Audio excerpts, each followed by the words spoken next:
You only have a positive opinion of me because you don't know how much I fight with people. But so here's an example of like a fight I might get into somebody. People keep like dreaming that there's like they call it, I don't know how much you follow this, but it's called the piss tape. People think that there was a conspiracy started or rumor started that there was like a tape of. It turned out that he had a girlfriend.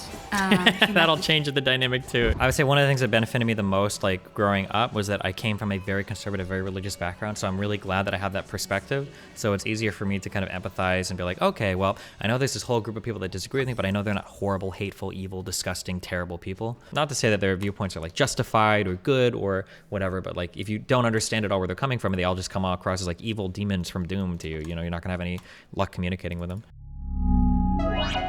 For your friendships, do you think the majority of them are like you are in fairly constant contact, like talking at least like a couple times a week, or are you the kind of person that has like you talk to somebody like once every 6 months and you're still considered close friends, or? I have both. Both? Okay. I'm quite adaptable, so like I will match up to other people. Some people, a real friend is someone that they talk to all the time and hang out with all the time, and other people are really busy folk, but they said that I might not speak to them every year even, but when we do hang out, it's like there's been no time at all between us and each other. So I have all kinds of friends. Yeah. Okay. That's cool. Yeah, because like I had this weird conversation with a friend who needed to come away having grown from every conversation he had with people. He was trying to improve himself. Yeah, and it was exhausting. Yeah, but like he's really nice. He's really awesome. And what I said to him, I said this thing to him that really confused him, and I was like, you could not have grown from anything we said and it'd be fine. I don't have any expectations. I don't even expect you to be the same person. Like you could change everything about you by the next time I see you, and I'd still feel really honored to have spent time with you. And he's like, well, if you don't value anything about me, what do you even like about me? How is that a friendship? And I was like, because I feel like what's cool about interacting with humans is that they are a new lens to see yourself and them and the world. It's about mutually experiencing something with someone. I don't expect them to be a certain way, have a certain thing, bring a certain thing to the table. I have no expectations of anybody. They don't have to be anything, anyone, nothing, for it to be awesome to have spent time with them. So I'm willing to just see how they want to interact and enjoy that, because it's all new and all fun. And I feel like having no expectations is better. So I'm not one of these people that needs friendship to be a certain way or gravitates towards specific people. I like to just match what people bring to the table and enjoy that. I might be a little bit on the, like when it comes to friendships, maybe on the colder side, but I get like very overwhelmed very quickly when it feels like people are like making friends with you to like fill out gaps in their life. Like you have to like fulfill some role or requirement or whatever, otherwise it's gonna like upset them or something. Yeah, that's really hard for. Yeah, I mean, I've actually bumped into those expectations recently. There was someone who expected me to spend an exact amount of time with them, otherwise they'd start going, am I wasting my time here? Do you want to spend time with me? Are we even friends? And they start to get shitty. And I'm like, As soon as anybody starts like like stuff like that, where it's like, you know, I don't know if you like me or not. It's like, okay, well, I talk to you, I spend this much time with you, which is more than I do with like fucking 95% of people. So if you don't know it now, you're not gonna know it in the future. Yeah. Yeah. But I'm kind of very accepting and very passive. So I try to figure out a way to make them feel reassured, but I have boundaries. Yeah, and I think generally when people start to like act in those manners, I don't think, or it depends. I guess you are obviously different than me, but I cut those off very fast because I know that there's nothing that's never gonna work. They're always gonna be like upset over something, or feel like they're not getting enough time, or feel like I'm not being a real friend, or that I'm hiding my feelings and I actually hate them, or that's just, it's too much to like play. Maybe when I was like in my early 20s, sure, but like at 32, I understand what I want out of friendships and relationships, and if the other person doesn't figure that out yet, then that's their journey. I don't need to be a conductor on that train. Yeah, I think that's an aspect that there is. I feel like a lot of people realize that in their 30s. I feel like it does take 30 years to realize like boundaries and kind of like have some understanding of what you want from the world. It's such a shame it takes that long, because I feel like a lot of people waste their 20s people pleasing and worrying about what people think of them. Sure. It's so rare to meet someone who figures that out any sooner. Yeah, that sucks. I think I consider myself to be pretty smart, obviously, and I obviously it's even smarter when I was younger, because when you're younger you have everything figured out, and it's really irritating how much stuff seems like it comes like just via age and experience. And it doesn't seem like there's a shortcut for most of it, unfortunately. Yeah, because I think there's a disparity between what people's intentions and people's logic. Logic and intentions can be two different things, and where they conflict is where you end up having to learn a hard lesson in order to reach the right conclusion. So your intentions might be that you just want to get on with everybody and you don't want any drama, but the logic says that, you know, you can't sustainably pander to people and their issues, and that sometimes people are incredibly unreasonable, and so it might take a little while of people like walking all over you because you're pandering or whatever to realize that it's okay to set boundaries, and that actually that's less hassle. That minor confrontation is less hassle than constantly bending over backwards for people because they haven't matured, or that you don't have to be an emotional band-aid for everyone who hasn't got basic things like respect figured out yet. Sure. So yeah, I think that's like a conflict that most people get pushed in one direction or another by their experiences, and they're usually really hard and painful lessons, and it takes a lot of time to get into enough of those situations to really discover where you sit on that spectrum. That's my running theory as to why it takes 30 years for people to have boundaries. Yeah, for sure. Yeah, because you can. Yeah, one thing I also figured is that like you don't really know what you can deal with or what you can handle until you've like started to deal with or handle things. Yeah, like when there's a lot we talk about a lot of random shit here, but like for things like relationships or what people are comfortable with, or for a lot of stuff relating to that, like you don't really know until you've done it before, and yeah, you can think through it a lot, but until it's actually happened, you don't really know how you're gonna feel about it. Yeah. Exactly. You got people in your chat like weird champing me because of my tics and stuff that they've found on YouTube. I think a lot of them don't realize that I have Tourette syndrome, what that means. Oh yeah. Do you find you have to give that spiel to people like every time you go into a chat? I feel like most people on Twitch are really sort of you at this point. I feel like at this point I don't really care. Sure. It's so easy. It's really easy to Google. Like if people, it feels like almost concern trolling at this point when people just willfully ignore the fact that I have a condition, because it's the definition of that condition and 1,000 people describing how it works exist. Literally on the next tab, there's like really no excuse. So I just don't feel like I have to be the one to... I don't feel responsible for their understanding of my condition. I'm just trying to exist at this point. Gotcha. So I'm just a bit more chill about it these days.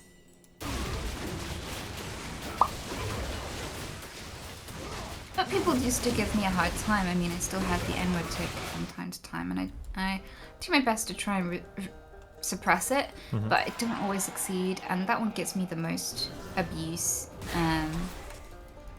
But there's not much you can do, really. No. Yeah. I mean, I'm pretty good at handling controversy these days. I feel like I feel pretty relaxed about people disliking me. Well, that's good. What was like well, I guess I shouldn't ask. I was gonna say, what was like the last controversial thing? It seems like you haven't had like any big like things come up recently in terms of like people like attacking you or anything on the internet, yeah? People are surprisingly nice to me. I don't think I've upset people too much. No. I did a tweet lately about how I'd still date someone who had an OnlyFans, but I worded it in a way that was particularly inflammatory to a lot of people. So that made a lot of people feel very defensive. I think that was the last time I had a controversy, and I honestly did not give a fuck. Like, what was what was the tweet? Now I'm super curious. I said, can someone please explain to me why an OnlyFans would put you off dating a woman? Like, women are like cake, they still taste just as sweet no matter how many people have looked at them. Oh, gotcha, okay. I said it in a really, like I knew that would piss people off, if I'm honest. Sure. Because, there were a lot of people who were uppity and like, people have preferences and stuff. And I was like, oh yeah, I'm perfectly chill about people having experiences. But I just specifically knew it would upset a lot of people who believe that women can be sluts, that think that there's like an amount of sex that's more than a woman's entitled to. The kind of people who have that standard for women but not for men, those kind of people, I knew it would upset them. And it did. And they left my chat, which made streaming a lot easier because those sorts of people just cause all sorts of problems and are just generally not nice to engage with. So...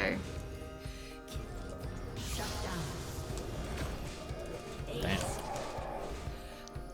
But yeah, my opinion, genuinely, I do not care how many people have looked at someone, but I feel like I have a different perspective because people sexualize me all the time and I feel like it doesn't change anything about me. So people gawping at photos of someone that I care about, I don't feel like I've been cheated on just because someone looked at my partner's body. Like, that wouldn't change how I feel about them at all, and it feels really weird to feel like that's cheating. Okay, I understand where it comes from. It sounds like, yeah, I know what you mean. I largely agree with you, but I think you have to be careful I think you have to couch this language in a lot of other, you have to qualify it a lot because obviously different people process things in different ways. So like for me, like I do open relationships because I don't give a fuck like who my partner is associated with, but I have to be careful like how I phrase it, because if you say something like why would I care who my partner's with, like unless you're an insecure loser or something, right? You have to, because people can get obviously really triggered depending on and if you don't phrase it like very carefully, and then it becomes like oh well, different people can have different preferences, like blah blah blah, you know, like people will fight you on stuff like that. I feel like there's a difference between prejudice and preference though. Like, some people don't have a preference, they have a prejudice. And there's a difference. Like, body hair. Some people have a preference for less body hair. And that's fine. When it becomes a prejudice is when, like, so when I was 13, I raised my arm in a shop in a t-shirt to get something from the top shelf. And a grown-ass man, a hairy as fuck grown-ass man said, ew, have a wash. Like, and got mad at me for having armpit hair. Like, that's dirty and disgusting, you should shave that. Sure. And I was like, what the fuck? Like, if you don't like body hair, go buy a razor for yourself. But leave me the fuck alone. Sure. And that's a prejudice, because it's not defining who he gravitates towards. He's literally aggressively dictating to people, rejecting them and shaming them because of, he's going, that doesn't give me a boner, why are you doing that? The male gaze or whatever, yeah. Yeah, and I feel like those two things are often conflated as if they're the same. Like, if someone comes into my chat and has a go at me and says, stop working out so much, you look like a man, that's not a preference, that's a prejudice. They're not telling me what they prefer in bed. They're having a go at me for not trying to appeal to them. And that's often the discussion I get trapped in, is whenever I point that out and say maybe you should be fairer to people and just let them be how they want, and maybe there isn't a wrong way to have a body, they immediately go, we're allowed to have preferences, excuse you, and that's where a lot of the defensiveness comes from.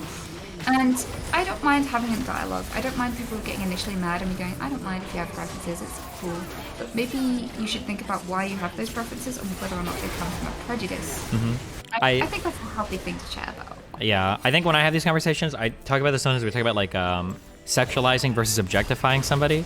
I think that like if you want to sexualize somebody, like you look at them and you see them in a sexual way and that's like exists in your head, that's fine, do whatever you want, who cares? But the problem is when you objectify somebody and you start treating them like how like you see them in your head sexually, you've like taken your thoughts and now you've made it somebody else's problem, which is I think where the problem comes in, you know?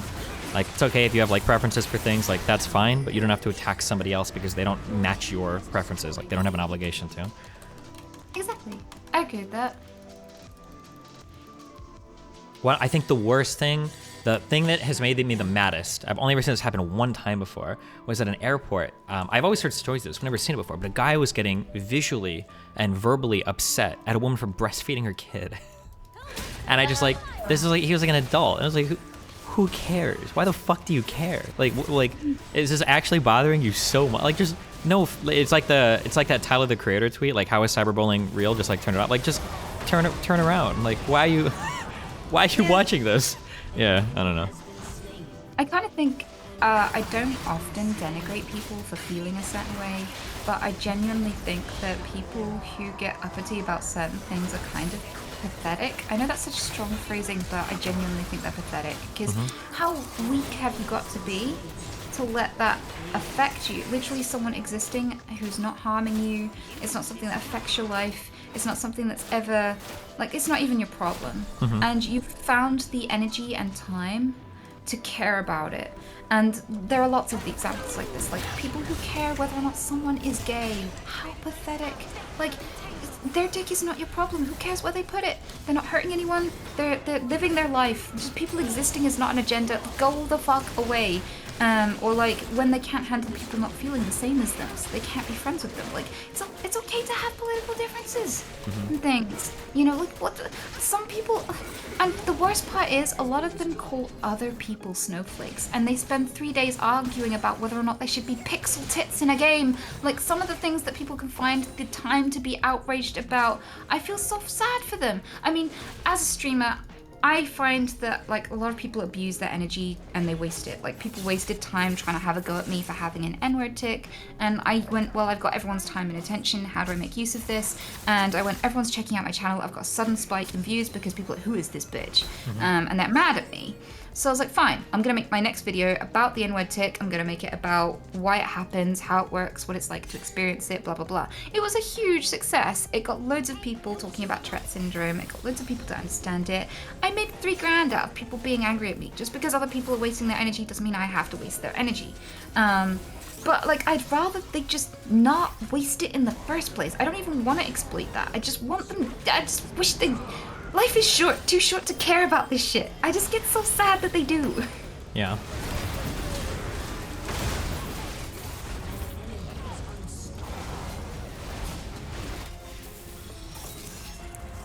But it's sad that generating, like, one of the things that I don't like about streaming as an industry, I don't know, is outrage as an industry, like drama. generating like, because it manifests as things like Leafy. Yeah, or Keemstar is like the quintessential example, right? And like that's genuinely harmful when you're like rallying millions of people to want to shoot somebody over minor Twitch drama or stuff like that. They just call each other names or whatever. That's genuinely dangerous and terrifying. There shouldn't be an industry where you just randomly generate hate. Like hate mongering shouldn't be a business standard. Like it shouldn't be an industry, I feel like. I don't know, do you think that banning people for that sort of thing is censorship and that takes precedent over that sort of thing? Or do you think platforms are right for shutting down streamers and YouTubers who literally make an industry out of hate? I mean, like, it's definitely censorship, but I mean, it's not like all censorship is bad, right? Like, there's probably some justifiable forms of censorship. Like child porn is like an obvious example, right? In terms of like whether it should be or shouldn't be, I mean, that's obviously a harder question, because like, should you ever be allowed to make a mean video about anybody if they get hate? Yeah, that's a harder one to answer, but I mean, there are some people who literally only exist just to farm like the most negative types of content they can, right? Yeah, I mean, I'm always trying to tell my chat, beware of people who are trying to monetize your outrage, because they will get you caring about things that induce you to waste your life. Because at the end of the day, in a year's time, you're not going to care about anything that's being talked about right now. Yeah. Yeah, I mean, we all know the live stream fails attention span. I get so frustrated because sometimes when I argue against like people who believe in certain conspiracies, you know, people always say things like, "Oh, like the government wants to lie to you, the universities want to lie." Like, just think of the incentives, and it's like people always talk about like those incentives, but never like the incentives of like a person who runs a channel that's literally about farming outrage and stuff. Like nobody ever thinks about it that way, you know? Which is really frustrating. Like they have every incentive to lie to you as well, because like you said, like the more outraged you are, the more the more views they farm and everything, right? That's literally where they make their money, is you being as upset about everything as possible. Yeah, I feel like these people have this edgelordy perspective where they like question everything, the government is lying to you. And it can lead to some very extreme views that people don't really scrutinize. I had a friend, I didn't realize he was racist, and he started like doing all these posts about illegal immigrants and things like this. And he said that they were stealing everyone's jobs, they don't even know the language, blah, blah, blah, all the stereotypical bullshit. And I said to him, Actually, asylum seekers aren't allowed to work in the UK. That's why they have to claim benefits, because we force them to. And they can't steal their jobs. Do you want to look at how many asylum seekers there are in the country and how many job vacancies there are? Because even if all the asylum seekers were employed at this point, there would still be this many million unemployed people in the country. And he's like, I don't believe government statistics, they lie. And I was like, okay, so who told you this? And he was like, oh, this guy. And it was a right-wing political figure. He wanted his vote.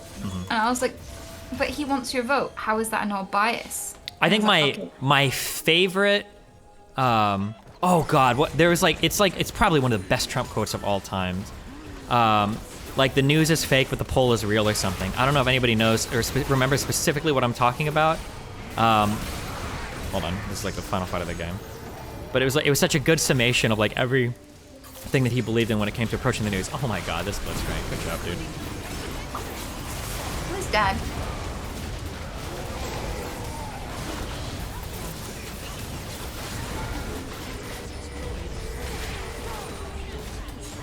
I'm still surprised. I'm surprised about Trump. Did you hear about the latest thing where they're saying that like it was all backed by the Russian government because they wanted to destabilize America?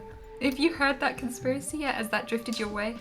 Well, it depends on what you mean by backed by the Russian government. I think the Russian government has like a huge invested interest in just stirring shit up. But there are some people that take it too far and they say like they rigged the polls and or they like rigged like the ballot box or whatever, which is obviously too much. But yeah, well, apparently there's like these leaked documents that confirm that, you know, the Russian government had... had compromising material on Trump from when he visited. I am aware of this, yeah. But only one news outlet reported it. Yeah. And that it's not really confirmed and that no one's verified it yet, but a lot of people are very, very interested in this and keeping an eye on it.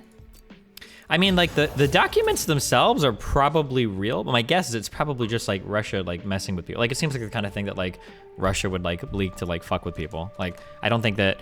People keep, like, dreaming that there's, like, some... They call it... I don't know how much you follow this, but it's called the piss tape. People think that there was a conspiracy started, or rumor started, that there was, like, a tape of, like, Trump pissing on a bed with some hookers or whatever because Obama slept in it once, or some weird thing like that, and people think that tape exists somewhere, but I don't think so. Wow. Weirdly, despite any political differences I might have with like massive political figures, I still think that it's like a job I could never really do because they come under such scrutiny and they're hated by everyone. Yeah, basically, yeah. Like they're the most dehumanized, most hated group of people on the planet. Their love life is scrutinized, their appearance is scrutinized. Like, we had a guy, I've forgotten his name, but he's like, he was just casually eating a sandwich and people took a picture of him and it didn't look very aesthetically pleasing. He's just eating a fucking sandwich, leave him alone. And people were like, he can't even eat a sandwich right, how could he run the country? It's like, oh, fuck off. Oh, like, yeah, it gets really extreme, yeah. Imagine being under that much of a microscope. I couldn't handle it. I just don't know how they do. I think that's a huge aspect of it nobody really considers, is that they're under a lot of pressure and they're hated by so many people and they're blamed for everything that goes wrong in everyone's lives. That's a tremendously difficult thing to do, and it's a huge aspect of a huge qualifier to be in that position that people overlook. Yeah, there was a thing in the wild in the US for like, there was like this 5-year period where anytime anybody like fell over or collapsed or whatever, it was because they were having a stroke or they were dying, or like people kept looking for like, if you tripped going up the stairs or coming down a ramp, people were like losing their minds over it and shit. It was really extreme. Hey, yeah, pick a fight like I remember when Bush pushed a pulled door and couldn't go through the door because he didn't read the sign. And so you have no idea how many times I've done that. But because I'm not a politician, I'm not going to have to try and live it down for the next 8 years, and it's not going to be all over YouTube, and people aren't going to be like, see, she's a fucking idiot, how dare she have a job. I kind of, yeah, I try to remember that whenever I get mad about their decisions or think that they're dumb. It's so hard to have like a nuanced perspective or like even a reasonable perspective when everyone's desperately trying to Score points. Yeah, It's funny because like all of the normal advice that you'd give to normal people is the exact opposite when you're like a public figure. So like if somebody wants to go to the gym and they're nervous, you say like, oh, like nobody's actually watching you, nobody's looking at what you're doing, like you're gonna be fine. Like there's a quote like people would worry so much less about what others think about them if they just knew how seldom they did, or something like that. Like nobody really thinks about it. But when you're a streamer or a public figure, it's the exact opposite. People are watching every single thing you do, and if you do something embarrassing or stupid, it will get clipped, it will get put on the internet, and everybody will be laughing at you and shit. Yeah. But, like, that's just free money, really, isn't it? Like, if I cock up and people laugh at me, I can post a clip of it on YouTube, and that, you know, there we go. Month's rent, right there. Yeah, well, I mean, if you can deal with it, yeah. But obviously a lot of people have a lot of trouble with that level of, like, public hate. I mean, have you ever done, like, something mildly embarrassing and people just, like, blew it out of proportion? Yeah, people do it all the time. Anytime you get a pic of, like, some dude looking stupid or doing things, yeah. Then that stuff, like, floats around on the internet forever. There's like 17 different pictures of me that get floated around in like all the hate communities of me like forever, yeah. Like what? It could be like me, like there's one where I was just hanging out with friends in LA eating like a Korean barbecue, and some fan finds me and he's like, oh cool, Destiny, like can I get a picture with you? And I'm like in like a t-shirt and shorts, I'm like, yeah sure, and I like lean over and I like hug him, and that picture has been like reposted on the internet and photoshopped so many times where it looks like I'm like touching his dick or whatever. I thought for the longest time that I must have accidentally grabbed his crotch. I'd been like gaslit into believing that picture was real. And he actually emailed me like 8 years later. And he's like, oh dude, I'm the one that we had the picture with. I don't know why people post a fake version. And then he sent me like the actual version of the picture. I was like, oh my God, I didn't even know this was the real picture anymore. Somebody in chat will have it. Like, yeah, there's like so many of these like random pictures of me that go around. Oh yeah, or some make it look like I'm standing up and I'm like a midget. Here's this. There's a million different like things like this. That people just have like, oh my God. Oh God, Wow. there was like, this was I was in Taiwan, and I think this girl does like, she's like I don't know what their job is, but they go and they do cute things in events and they take pictures with people. And I was like so brain dead. I don't know what I was thinking.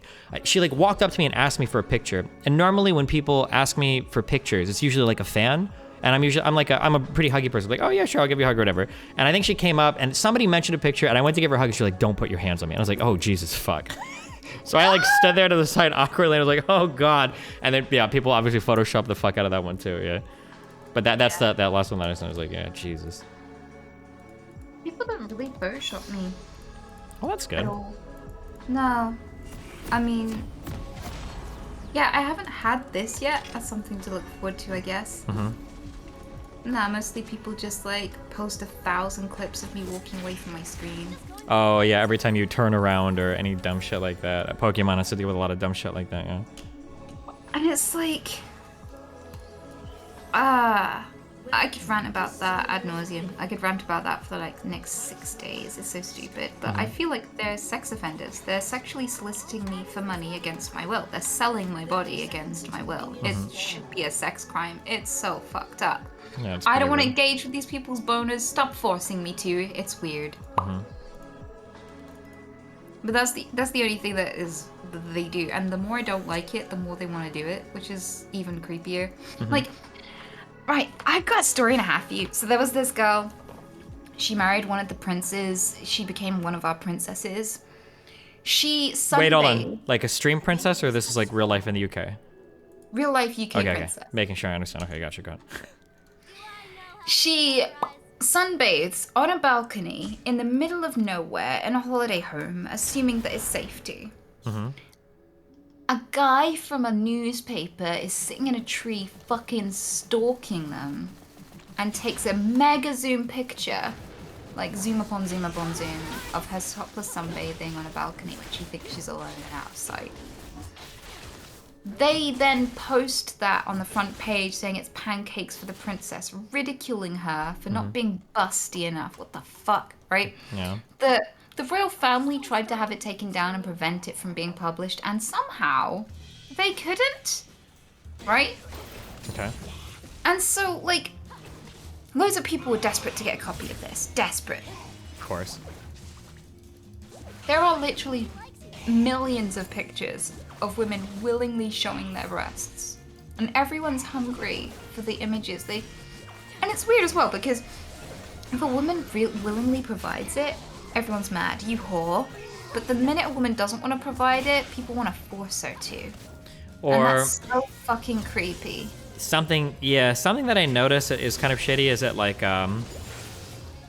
sometimes it feels like other people. I have never in my life seen somebody get mad for making money off of somebody else's sexuality. But when that person does it themselves, people get really mad. Like, I've never in my life heard somebody like play through like the Witcher games or like a Fallout game or anything like that, or a Metal Gear Solid game where there's like a booby girl or some sexy thing, and people are like, oh my god, this is like disgusting, it's sexual, like what the fuck is going on? Like, people are usually like, oh yeah, this is awesome, blah, blah, blah, blah, blah. But if there's like an actual sexual woman, they get really mad about it. That seems really shitty to me. It's similar with porn. Like if guys don't see the woman benefiting from it and getting paid and admired, they're comfortable with it. If she's being choked and strangled, if there's pictures of her crying, they're fine with it as long as they don't have to see her get paid. But the minute they see her receive any money or admiration, they're angry. Like, I feel like that's the difference. Like, streamers get a lot of hate and guys will get like all up in a you're not that hot, stop it. Like, these guys simping for you, you're average, stop. Yeah. They get so mad when they see her benefit from it. That's the bit that makes them mad. Because all of them are wanking to porn. All of them like women being nude. All of them like boobs. It's just they don't like seeing women benefit from having it. And so, yeah, that's the part where the rage kicks in, always. But it's taught me a very special boundary that I try to... I have like a 15% female audience, which I didn't know was high. I thought that was really low, but apparently that's high for Twitch. And I always tell them the best way to measure whether or not a guy is a good potential boyfriend is this. Compliment yourself. Say, or like if they say, hey, you're hot, go thanks, I know. And if they're happy for you, they're a keeper. But if they get angry and they're like, oh, you were hot until you said that. If they want to compliment you, but they don't want you to believe it, dump them. Yeah, that's really weird. It's actually really hard as a girl streamer, even if you don't do anything sexual at all, or even remotely whatever. A lot of streamers that try to date like out of the industry guys, a lot of guys will get really upset if they find out that you're like on a webcam and a lot of people are looking at you and they get like really jealous. I've heard that complaint from some women that have tried to date like out of the industry. Yeah. Yeah, I mean, I once was with a guy who got mad. He didn't want to work and he just wanted, because the minute I started earning more than him, he didn't want to work anymore. He said that he didn't want to do anything. It demotivated him to know that he could work. Yeah. Like, I've come across some weird standards that I just haven't really understood and didn't know how to deal with. And I feel like I read a study actually that is really common. Like, what is the numbers on that? Because I can quickly Google that.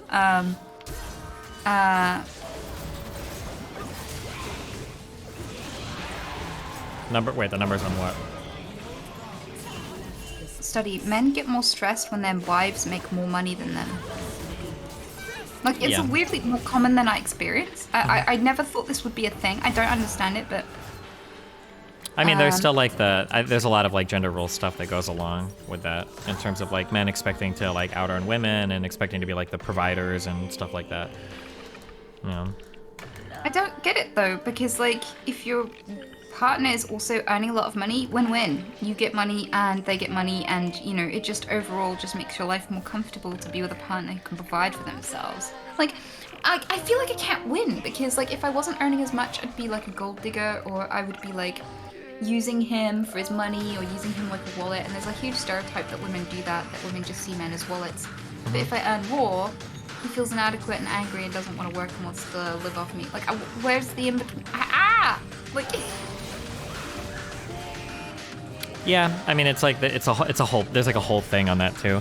There's like another weird end to that where like women are starting to earn more and go to college. Like in the United States, at least, they graduate college more than men do. But there are a lot of women that won't date a guy that earns less than her, even if she's like in a professional career.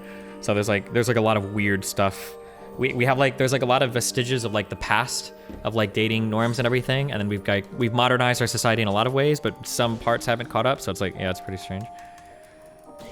I don't care what a dude is earning. I mean, the last 3 of my exes were unemployed when I got with them. It doesn't mean anything to me. I know it must be a thing, but maybe it's a cultural thing or whatever, but I don't know any women who care. Interesting. I'd say that's pretty abnormal. I think that's still a thing that most women care about pretty heavily, but. Yeah, because I've just not encountered it. I feel like, I don't know. When I ask my female friends what they look for in a partner, they tell me very different answers than what guys think women look for. Like, I think there's a huge disparity in what people think they have to provide to be attractive and actually what people find attractive. And I think that works both ways. I think there's a lot of things that women think men want when they don't. But I'll be right back. I need some water. Okay, we can. Yinked. Yep. But yeah, I don't care. I don't care what my partner's earning. That's not important to me whatsoever. It never has been, no matter what my economic status. I've been everything from homeless to where I am now as a streamer. And at no stage has it made any difference to me what a person is earning. That's good. Because I feel like it would put you in a very vulnerable position to be reliant on somebody else financially. It's not something I aspire to do anyway, because then it gives you other reasons that are quite coercive to keep the peace and stay in a relationship, other than happiness, attraction, love, all the important stuff. And that then you can just be miserable. Then you can just be keeping the peace with someone you don't even like because, I don't know, you can't afford the payments on your car otherwise. And that doesn't sound like a fun position to be in. So I think it keeps the relationship very honest if you're there because you like them. Yeah, for sure. Because people can lose their jobs, but, you know, if they stay the same person and you're with them for who they are, then you can stay happy in that relationship regardless of, like, the inevitable ebbing and flowing of people's economic status. Yep. I mean, that's kind of like part of how like somebody in an abusive relationship keeps you there, right? Is by making you dependent on them in ways, yeah. Oh yeah, I went through that. One of my exes tried to kill me, and he was completely peaceful and very kind and gentle until the minute he managed to make me reliant on him. And the minute he did that, and he felt like I wouldn't have any escape, that's when he turned violent. And that took him, like, I think 4 years. So he was totally nice and kind and gentle for 4 years, and then the minute he thought I couldn't escape, that's when he turned violent. The minute he thought he could get away with it. So I've definitely seen that. For sure. Oh, I'm dead. Dude, every game I play, it's like mid jungle, mid jungle, mid jungle, mid jungle, bot constantly. Holy shit, please. But true. I mean, how do you know about that? Because I feel like a lot of dudes are particularly oblivious to those sorts of dynamics. And get very, very mad at me for ever bringing them up because they just think that it's not true. I'm not used to, like, guys knowing about this. I'm used to being told by guys that this doesn't happen. For the manipulation and abusive relationship thing? Yeah, weirdly, I'm more used to men telling me this doesn't happen. Oh, well, I think for a lot of people, the reason they say it doesn't happen is because a lot of it is kind of like baked in to like a lot of our dating norms, so it just seems like it's supposed to, so it doesn't seem like a bad thing, and so when you frame it as a bad thing, it's like, well, that doesn't happen, this is just like a normal thing or whatever. I've been through all sorts of relationships, I have a lot of experience to draw from for dumb shit. Oh, just ult him. Okay, never mind. Just ult him, oh, you don't have ult. Never mind. Oh, it's gonna come up. You got it.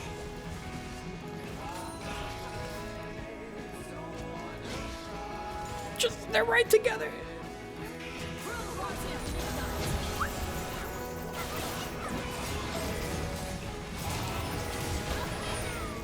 Oh.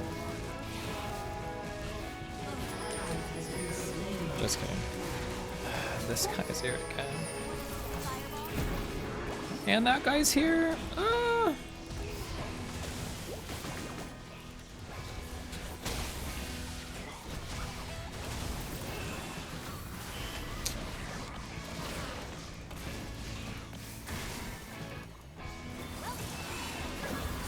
Sonic!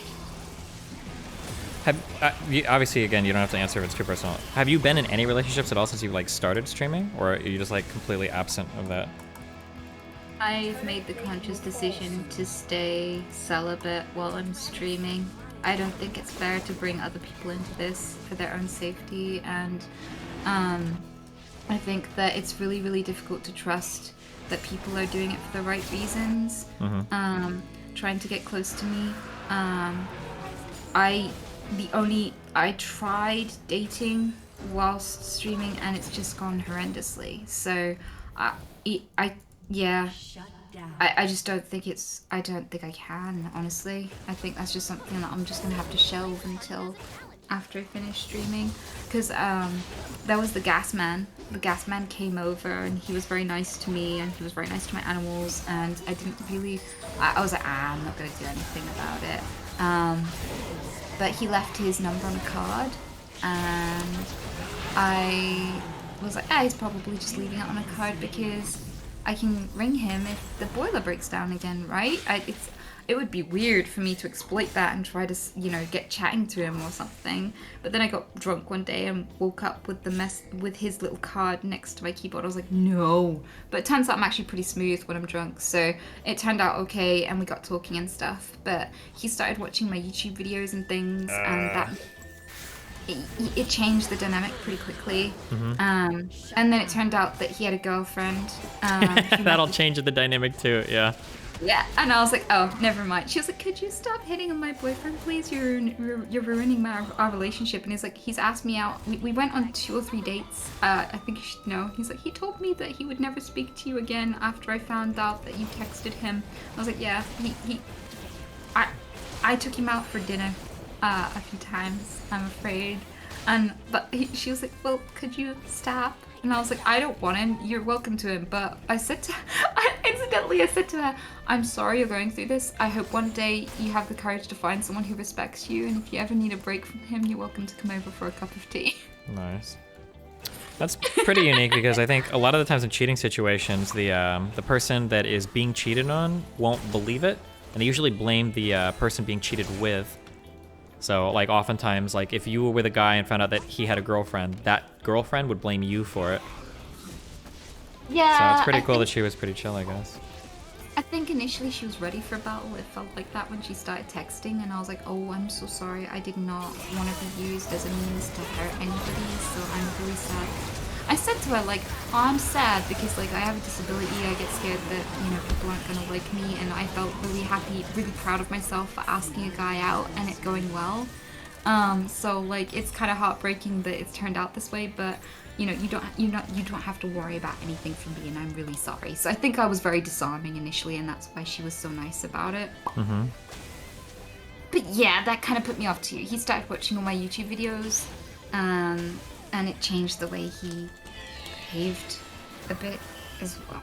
So it's hard. I mean, I've had guys say to me, like, when you spend time with me or you hang out with me, I feel special because you could hang out with anyone and because you're a streamer and things, and that makes me feel like there's a weird dynamic going on here that I don't want to exploit.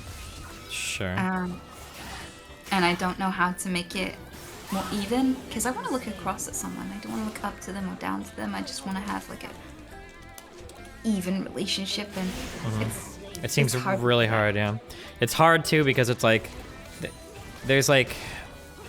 the experience of being with somebody in industry versus out of industry is very interesting. Like, I like meeting people that are totally out of this world completely.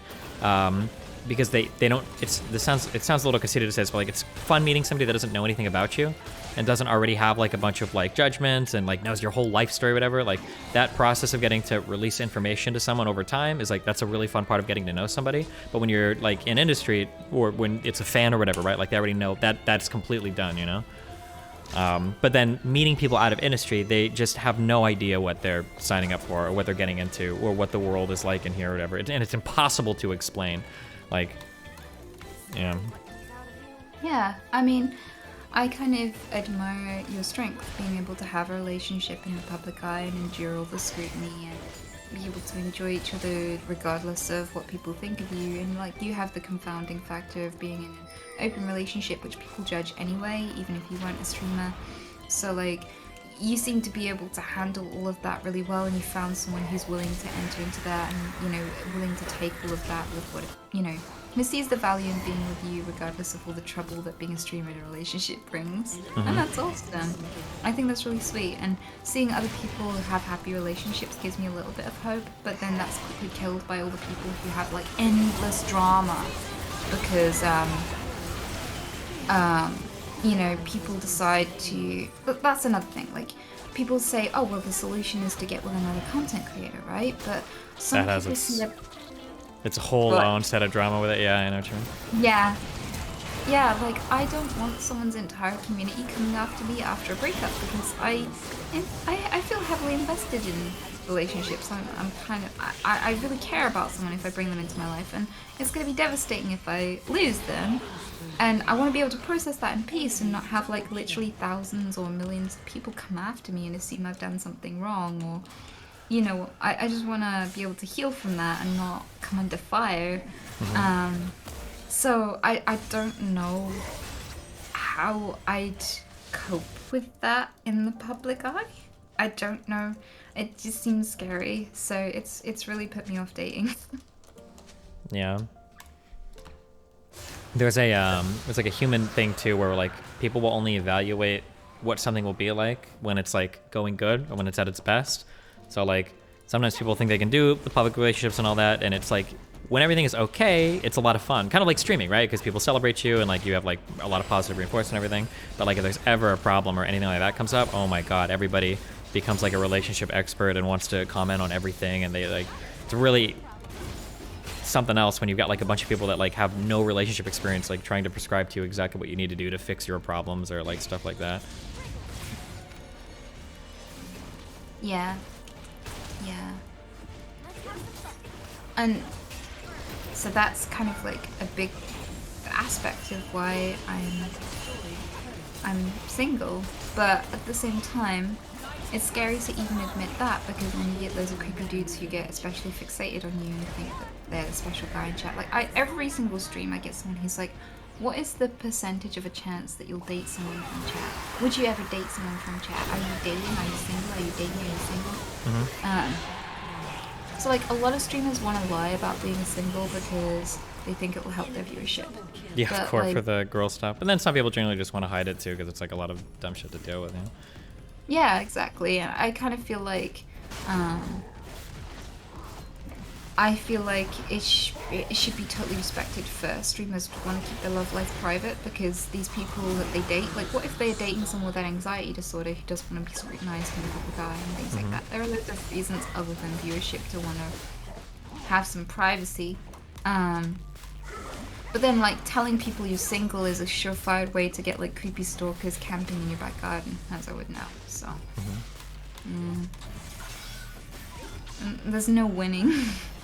I wish I was a dude sometimes, because, like, if you're a dude in a relationship, people, because of the way that viewers relate to guys, that if they see him with a hot girl, it's like part of the fantasy. Like, they want to live vicariously through you. They're happy for you.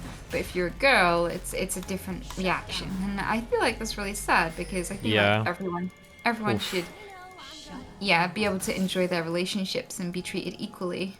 You literally, like, as a guy who's like a streamer, it's like you have like a shared penis love life. Like, if your streamer gets with a girl, everybody's like, oh my god, it's like we've all done it, like we're champions and blah blah blah. But then for girls, there's definitely, depending on the types of moderators you have or the types of people in your community, there's definitely a different vibe. Like, the one trend that I'll notice is that, like, if you talk to a girl streamer, there's definitely chats that you run into where the whole fan base gets like, they're all like an overprotective father, like, instantly. It's like, get away from her or whatever, and it's like, okay, let's calm down. Yeah. Unironically, like seriously, yeah. It's like pretty weird.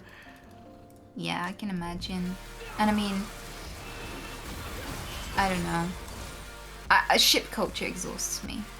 Yeah, yikes. Although I will say too, the ship culture is shitty, but like it's offline TV had big problems with this, where they were really mad about the ship culture. All of them were, which was rightfully so. It was really annoying. But oh god, you fucked that up so hard, Elise. But then they like when you play into it like super hard too, you kind of fuck everybody's minds over, and then like nobody knows like everybody acts in pretty predictable ways, you know. Yeah. Yeah. But like, it's odd because like, we go down these lines of discussion where we vent and we talk about like the harder parts of streaming, but people don't relate and they think that, oh, listen to these rich, over-pampered, no-lifers who have no real problems complain about their wonderful lives, or they start to think, so they don't empathize, or they think that, you know, you're not grateful enough for a position most people envy and they get mad at you for complaining, or they think that you hate your job just because there are parts of it that are challenging that you're talking about right now. And so I feel like it's not always easy to have these discussions on stream just because the amount of hate it riles up in people to even acknowledge like the challenges. But like I wish I'd listened to conversations like this before I started streaming. It would have prepared me so much more for what I was letting myself in for. I'd rather people hear this if they consider being a streamer than fall into it and not be prepared and it be the reason that they lose a relationship or they spiral into depression or they get really lonely or whatever. Yeah. It'd be nice to hear it, but I wonder sometimes, like, it feels like nobody would believe it or, like, listen to any of the advice that you've actually experienced it yourself. So it'd be one of those things, like, kind of like if you could go back in time and tell yourself as a kid, like, some piece of advice, like, would you actually listen? True.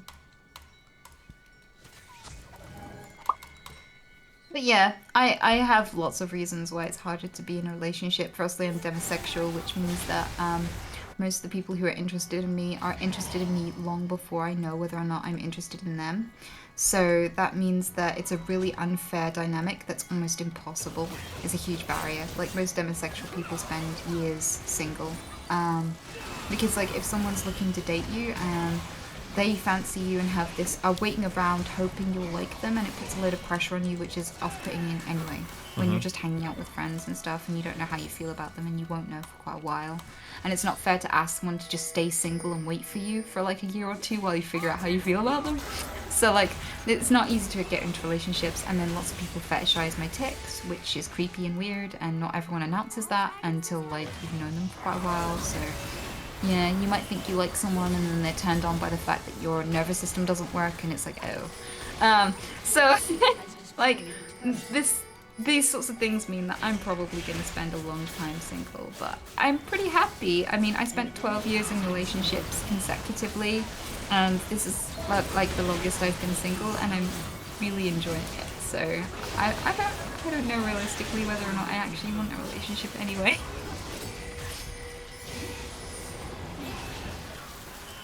So I don't know. Maybe I'll just. Did you have any positive experiences with relationships like prior to streaming? I know you mentioned at least one abusive one. Well, I'd say even with the abusive one, like I had 4 happy years with that guy, and you know he really helped me, and we had a lot of fun together. There were a lot of positive memories. I wouldn't take it back because I grew a lot as a human being. I don't regret any of my relationships. I think there was positives to be drawn from all of them. I don't define any relationship or friendship by how it ended. So I kind of feel like, yeah, there was something positive to be drawn from all of them, pretty much. But that doesn't mean I want to get in one again. Sure. Are you genuinely happy, like on your own? Do you think, or is it like something you think about?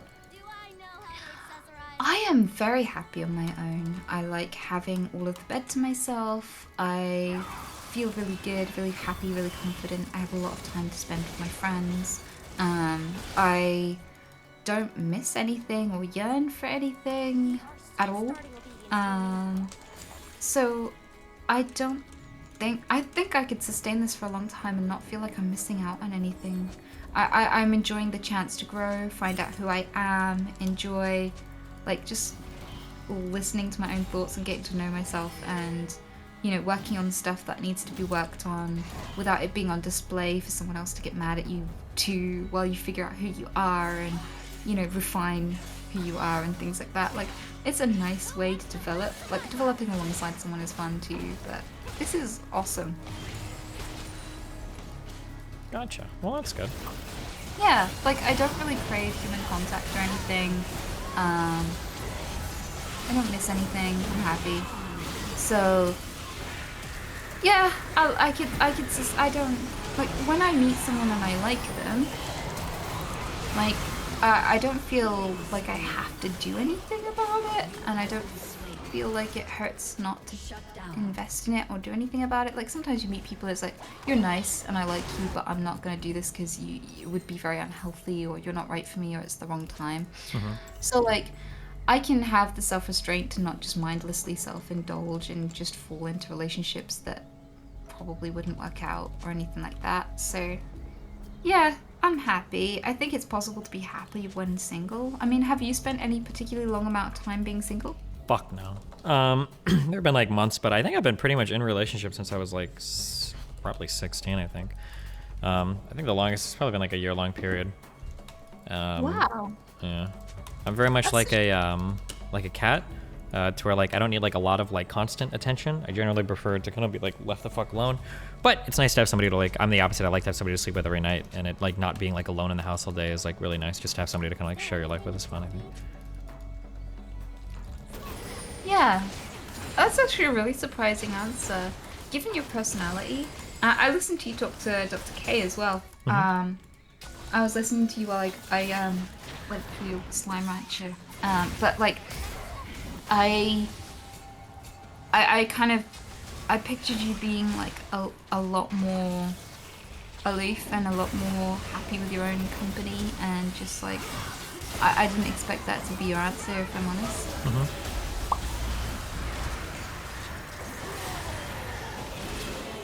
I think I'm okay being on my own. Like, I can do it. I'm not gonna get like fall into a depression or anything like that. But yeah, I definitely am happier when I'm I think when I just have like somebody else to like spend time with. Yeah, I guess that's understandable. I don't know, I feel like I'm happier now than I was in my relationships. Not to say that they weren't worth it and I didn't enjoy them or anything, but I'm happier now. I'm much happier alone. Yeah, I mean, especially depending on the type of relationships you've had. And then I guess, yeah, everybody's different too. Yeah, like, I don't know, maybe I picture myself down the line having, oh no, I don't, I actually can't picture myself in a relationship. Holy shit. You actually, say that again? I can't picture myself in a relationship. Oh, well. I'm really enjoying being alone. I get shit for it, like people are like, oh yeah, well, if you could pick from anyone. Like the people in my chat think that I could just seduce anyone. Like no one's out of my league or anything. I'd never get turned down or anything. And that I'm just single by choice, and that, you know, it's easy to take for granted people liking you when, you know, you're not desperately alone, and you know, and people just give me rage at me, and they're like, you can't be happy alone forever, you have to get a partner, and one day you're gonna want kids, and I'm like, no, I don't want kids, and that, we don't believe you, you have to like kids. I don't know, but no, genuinely I'm happy alone. Yeah, well, that's good. Fits our polling data. We've been on like on a big like relationship and gender roles binge, I guess, right, lately, talking to conservatives and stuff. And one of the things that shows up in the polling data, I think, and a pretty big disparity, is that I think women are generally happier on their own compared to men. Not all the time, but it was like, I think 46% of women over the age of 30 like aren't looking for partners, and it was like 32% of men or something. So it seemed like it was a pretty high figure comparatively speaking, but. Hey, never Why pick a fight you conservatives? can't win. It's a long story, but I hate talking to left-leaning people. It makes me want to fucking video game myself. I just absolutely hate it. So I'm trying to get back into arguing with conservatives again. Why do you hate talking to left-wing people? It's just, it's a lot. There's just, the problem is that like I consider myself to be pretty far left-leaning, but the people that online, basically all the conservatives are gone, except for like on Facebook because they got banned from everywhere. So the conversations online have gotten further and further and further and further and further left. And so, like, for instance, I don't even know where to start. Like, I would consider myself to be like a big advocate for trans people, or at the very least, like, I've argued on behalf of these issues for a long time. I feel very strongly about all of it. But like, where the trans discourse is right now on Twitter is like defending like otherkins or people that unironically could like identify as attack helicopters. Like, you can be anything you want and gender doesn't matter and blah blah blah. Like, it got so fucking far to like people that like prefer to use like it pronouns and stuff, or like neo pronouns. I don't know if you've ever heard of that. And a lot of the discourse just feels like really wacky to me. And if you reject any of it, people call you like transphobic, homophobic, racist, hateful. And I'm like, I don't know. It's just, and then like those people, every time I get into a disagreement with any of them, they like all start getting together and spamming my channel and trying to get me banned. So it's easier to just argue with conservatives because those issues are more relevant in the real world anyway. And yeah, there's like nothing positive to be had from associating with the really far left communities online. They're all like incredibly toxic and hateful places. Yeah, you can find hate anywhere in any group, really. Mm-hmm. Yeah, but the scary part, or the annoying part, is that because of the where the social views are right now and where all the money and advertising is, the left side on the internet right now, the very far left, gets like a lot of like corporate backing and like a lot of money over there. Whereas like if I see people that are super far on the right, if you're too far right, you'll get banned. Like you're just gone, right? Anything that even flirts with like the Nazi fascists, like that crazy stuff, is like instantly banned. But then like on the left, you've got people like unironically talking about like, you know, killing landlords and eating rich people, and Jeff Bezos's rocket should crash and die, and like it's like insane, you know? No, I could see that. I understand that. I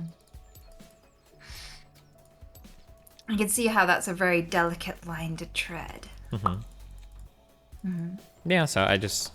But like the problem is that like all of the issues that people fight with online on the very far left are like very, very niche. Like every argument is like, should children have access to puberty blockers, or like just these very, very, very niche issues like that are important in some communities, sure, but they're very niche. But like people on the right are arguing over like whether or not like the coronavirus vaccine is like a microchip for your arm. And like my mom is an anti-vaxxer, and in the United States we have like a lot of people that are against vaccines. So like these conversations feel so much more relevant and important. So I'd rather be arguing with conservatives than like people on the really far right. Yeah, that's understandable. Yeah, I can totally get that. Mm-hmm.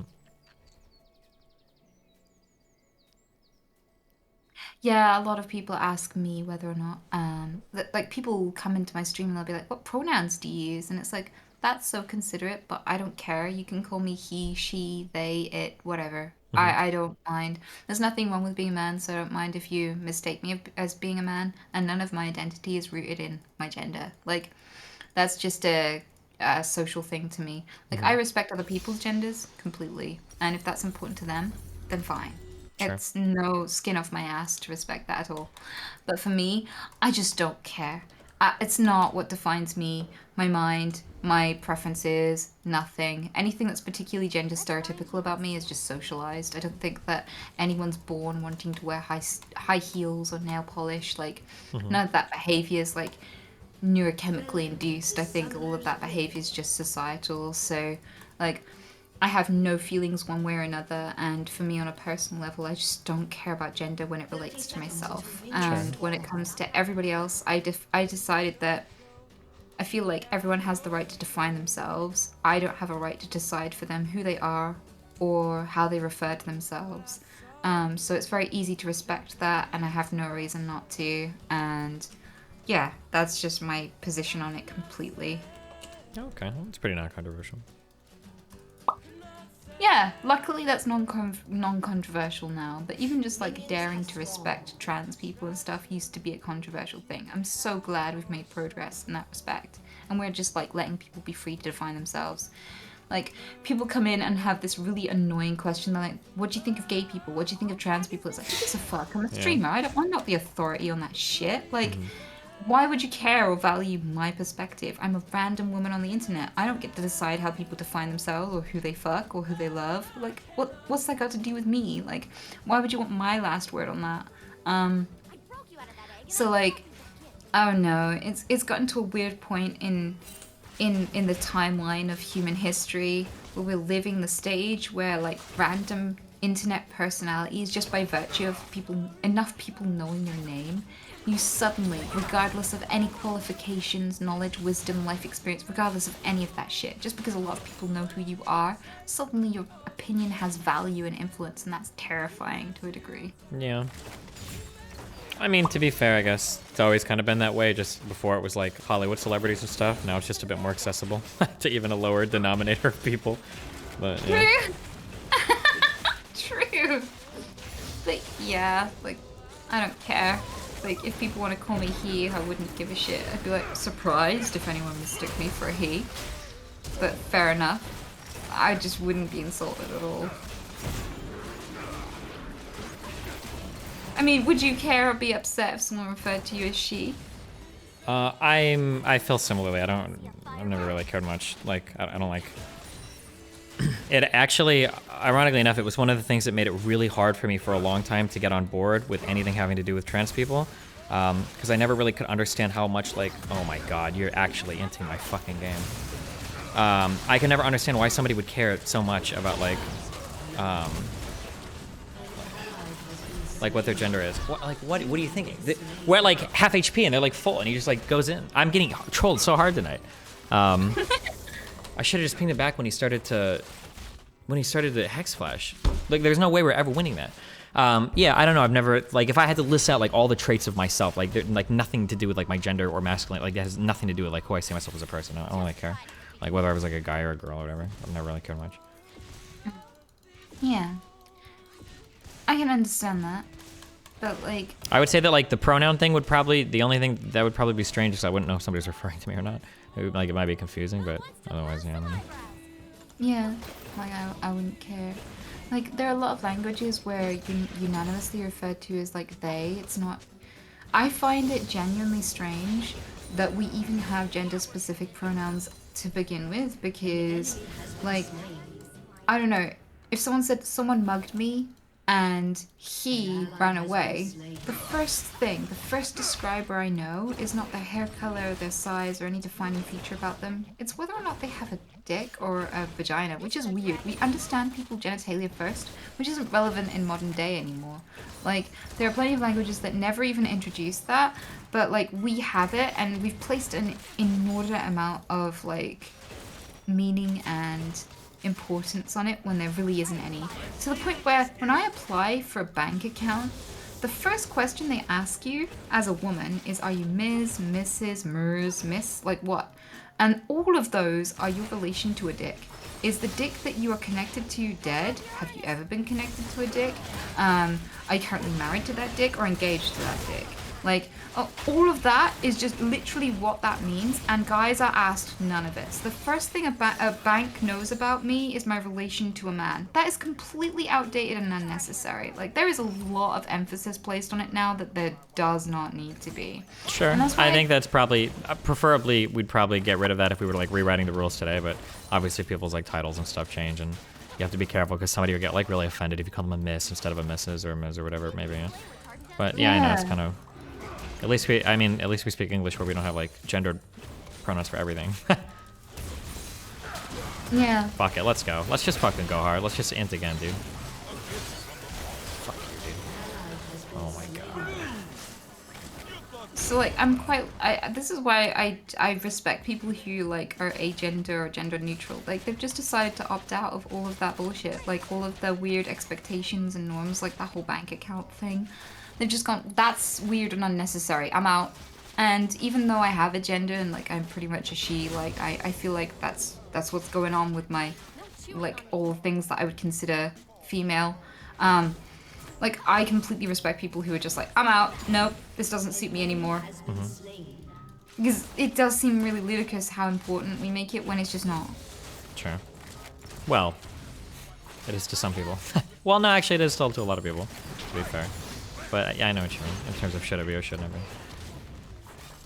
be. Yeah, like, I can respect whether people choose to make it important, but like, it shouldn't be forced on us to prioritize it as an aspect of ourselves unless we want to.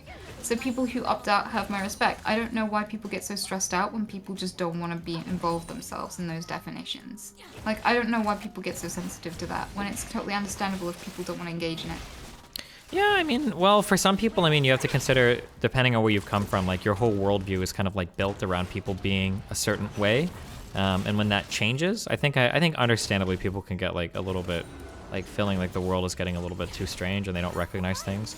Like I guess it's easy in terms of, because our generation was obviously way more progressive than the one preceding it, and then being on the internet, we're way more progressive than probably the average group of people. But like, imagine you're on the street and, you know, somebody, you know, like cuts their leg and they're like a robot, like circuits start coming out, you know?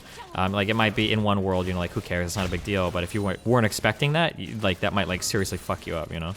And I'm sure there are people when it comes to like traditional gender roles and stuff who feel pretty similarly that the world has to be a certain way, and if it's not, then like things just don't work. Please don't do this again. Please don't do this again. Like this Alistar, I don't understand how his mind works. I try to be more sympathetic towards those views now, because I used to be a lot more combative, where I would basically just straight up call you a dumb fuck if like you can't handle the fact that people identify differently or whatever, but I try to be a little bit more understanding. Yeah. I guess the way that I currently process it now is that I don't have expectations of people except that they are respectful. Mm-hmm. And so I feel like that's the default, moral default, and that I don't expect people to behave a certain way if they're not harming anyone, however they want to live and however they want to define themselves or whatever is just their choice and fine. And I really hope we normalize just shedding expectations of others. Like, I don't feel like there should be an expected amount of sex with a specific expected gender or an expected gender definition or whatever. There shouldn't be an expected amount of kids, an expected amount of marriage or not marriage or whatever. Like, I just wish people would just shed their expectations of others and just respect that people might have their own ideas about what's normal, what's progress, what's success, and that anyone who doesn't have your idea of success or gender or whatever is just not doing anything wrong. Like, the best way I can describe it is, if you are the odd one out, if you go to a bar and everyone there is completely different to you, if you still expect to be respected and allowed to be who you are without any trouble, you have to award that to other people in order to deserve it. Mm-hmm. And that's just how I see things. I don't know if I can forgive. I feel like we're very forgiving of people of the older generation for not being able to adapt, but they've had more time to practice adaptation than the rest of us. I genuinely have enough faith in the older generation to be respectful and to kind of update their values according to new information, because they've had more practice than the rest of us. That's how they're still alive today. Mm-hmm. Like, obviously more things have changed for them than us. They've lived longer. I genuinely think that older generations are capable of change, capable of adapting to new ideas and progress. I don't have this ageist idea that they're too dumb to change or progress, so I don't make any allowances for prejudices depending on the age group that they belong to. I kind of just have this expectation that empathy should be the governing factor in how you respect others and their differences, not your age. For sure. It'd be nice if it worked that way, yeah.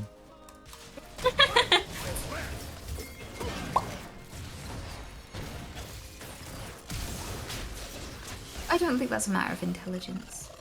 Either. I don't think you have to be particularly intelligent to be accepting, and I don't think that being intelligent stops you from having prejudices. Mm-hmm. So I don't think it's a matter of dumbness or age or even culture, because, you know, plenty of people from cultures that are completely opposed to homosexuality, like in the UK, homosexuality was like pretty much illegal until like the 90s. People were in prison for being gay in the 90s.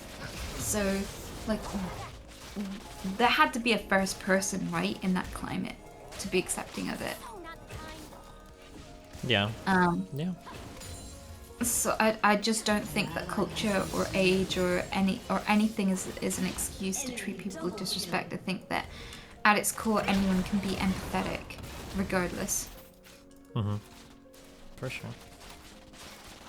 And some people might think that that's a very intolerant view, but I think that's a very hopeful view. I think that's a very respectful view, because it means that you have faith in everyone.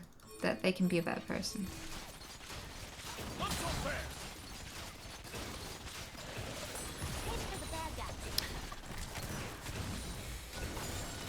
How do your parents get along, like, in terms of, like, I don't know if I'd say politically, but in terms of, like, all the social stuff, do you feel like they're, or your mom at least is, like, pretty socially progressive, or? My mom's pretty open-minded. She's a hardcore goth, and she grew up in the alternative scene.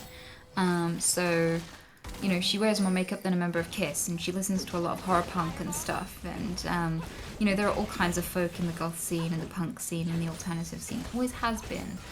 Because that scene is more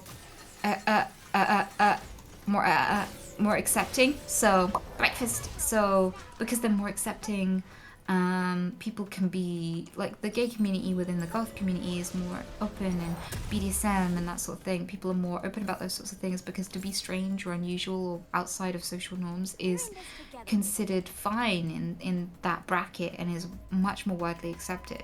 So, Yeah, so that by virtue of, like, what they are, it's easier for them to accept things outside the norm more, yeah?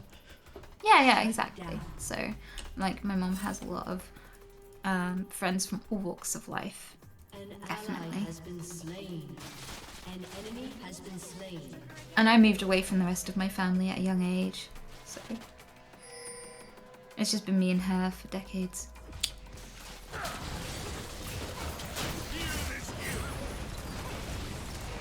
Breakfast! What about you? Are your parents particularly accepting, or are they more rigid? My parents are, I'll say very loving, but they're, like, ride or die conservatives, so. Oh! Like, very big Trump supporters, like, anti-vaccination and, you know, that kind of stuff, yeah. How are they with, like, gayness and bisexuality and that sort of thing? My mom, like, I think if I were to come out as gay, I think they'd be fine, because my parents, like, love me a lot, I would hope. I think they'd very much be one of those, like, hate the sin, love the sinner kind of things. Maybe, that would be my guess, but yeah. I'm like 99%, no, I'm sorry. I'm 100% sure my aunt is gay, my mom's sister, but I don't think my mom realized it for a long time, or just didn't believe it, or just wouldn't speak about it. Yeah, but, like, she loves her, like, they hang out a lot. They, like, are super close friends, they live, like, in the same city and everything, so, yeah. What a slut. So, do you identify as straight, or...? Like, I identify bisexual, but people call it pansexual now, so I guess pansexual. Do you see a difference between the two? I have my own personal definitions that I think everybody uses but won't admit to, but yeah, I think there's a difference. The way that I view it is, like, if you're bisexual, that tells me that you would most likely have a sexual relationship with, like, a man or a woman. If somebody says they're pansexual, I'm going to assume you would have a sexual relationship with anybody, including trans people. That's kind of how I view it. And I know people will break these down a little bit differently depending on, I guess, their own beliefs or definitions or whatever. Do your parents know? Do they feel comfortable with that? Have you ever had a conversation with them? Absolutely not. My parents have never talked to me about anything related to sex to ever in my entire life. Absolutely not. They're like those types of parents. My mom had the talk with me. She was like, I have these condoms. Okay, they're going in the first aid kit. I don't know how many are in my hand right now. I'm never going to count them. I don't know when you're going to decide to start having sex, but when you do, I just care that it's protected sex. Don't get pregnant. Take care. Be secure. If you need any advice, you can come to me without judgment. Good luck. And now, it's like when I was, like, really young, I was like, I know how kids are made. And she's like, what? And I was, like, really, really little. And I was like, well, you know, mommy has an egg and daddy fertilizes it. She's like, how'd you know all of this? And I was like, the penguins did it. I've been watching a lot of animal shows. Nice. So, yeah. So, like, my mom's... That's about as much sexy talk as... Yeah. Well, But, it's like, better than most in the United States, at least. So. It sounds funny. That's not even a joke, though. There's a lot of, like, really weird, like, a lot of girls that go to school and have their first period and their parents, like, never told them at all about it, so they think they're fucking dying or whatever. Or, like, a lot of kids that have never had their parents talk about anything sexual related ever in their entire lives. Yeah. Yeah. It's funny that because, like, In countries where they don't tell you a lot about sex, there's more teen pregnancy, and there's more of the things that, like, in a You lot of hope to concept- avoid. Right. Yeah, exactly. I think one of the things that's annoyed me the most, I always get like really... I'm dead. I'm not dead! Sorry. I always get like really worried that like, oh no, like at some point I'm gonna get too old and I'm gonna be like an idiot, because sometimes old people like are really dumb about some things. One of the things that I think old people tend to be really dumb about, that has just like always blown my mind, is like just not understanding the kids that they used to be. So like parents that will like, you know, like, oh, like my kid is like, oh, my kid went out to eat with a bunch of friends, and I'm sure that they're like just like hanging out every night until 2 a.m., like not doing no alcohol, no drugs, like no sex, like nothing like that. Like parents that will act like that, and it's like, dude, you used to be a kid. Like, how do you really not understand any of this, or you know, like stuff like that, or like, oh, like, you know, my son is, you know, he's only 15, and you know, he likes to spend the night with his girlfriend, but I think they just like hang out and like read books or whatever. It's like what do you mean? You're 37, like, or you're like 41 years old. Like, how can you be this like stupid? Yeah, I don't know. That's always kind of like blown my mind with some older people. Yeah, but I think there's a lot of naivety and a lot less discussion than there should be. Like, weirdly, for someone who isn't very sexual, I have a lot of discussions about sex. I'm kind of like, it's almost like a morbid fascination. I like reading about people's fetishes and things. Like, I like the psychology of it. I like the neuroscience, the evolution of it, like all of that sort of thing. And I get curious because it's something that I don't fully understand. So I ask a lot of my friends questions about it, and I have like a lot of open, frank conversations about this sort of thing. I like it.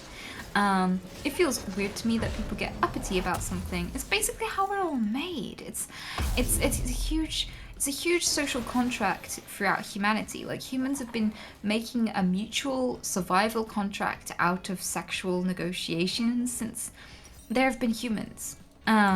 So it's so weird to get nervous to talk about it, and it puts people at a huge disadvantage because this is such a prominent aspect of a lot of people's existence. I don't know why people get embarrassed about it. I don't know. I just don't get it. Yeah, well, I mean, there's a lot baked into it. So I mean, like, I don't know. Yeah. Yeah. I mean, I read about a guy who he came to a therapist. There's this like, I think it was Psychology Day or something. It was like a therapist today, some therapist thing. And there was this guy who came forward, a client, and he was like, I would like to change some aspects about my sexuality. And they're like, sure, what's up? And he was like, well, I have a foot fetish, but I'm okay with that. But I also have like a fetish to do with poop, and I also have a fetish to do with I kind of want to be eaten alive. Yeah. Vorophile. And he had like a little cardboard oven that he'd painted and drawn on himself that he folded up and kept in his travel suitcase, his business suitcase, as he traveled around. And he would pay sex workers to read him a bedtime story as if he was Hansel from Hansel and Gretel, and she would be the witch, and she would tell the story as if she'd tempted him into her gingerbread house and eaten him alive and prepared him and then pooped him out and all this sort of stuff. And he'd sit in his little cardboard oven and he would imagine that all of this was happening to him without any external physical stimulation whatsoever. He'd be able to, you know, meet the point of arrival just from these descriptions that he paid the sex worker to describe to him. And it was kind of fucking with his life, so he wanted to stop. So like I'm fascinated by this. I love reading about this aspect of humanity because I kind of feel like nobody's born wanting to fuck shoes. Like, I feel like some aspects of our sexuality are malleable and influenced by our life experiences. And then some of it is neurological, some of it's genetic, some of it's hormonal. And the junction of all of those things, where they intersect, is fascinating. It helps me understand me, it helps me understand the world, it helps me understand others, history, everything, evolution, all of it. And it's a huge aspect of creation, a huge aspect of survival, everything. So even though I'm not having a lot of sex, I still really take a huge interest in that aspect of humanity.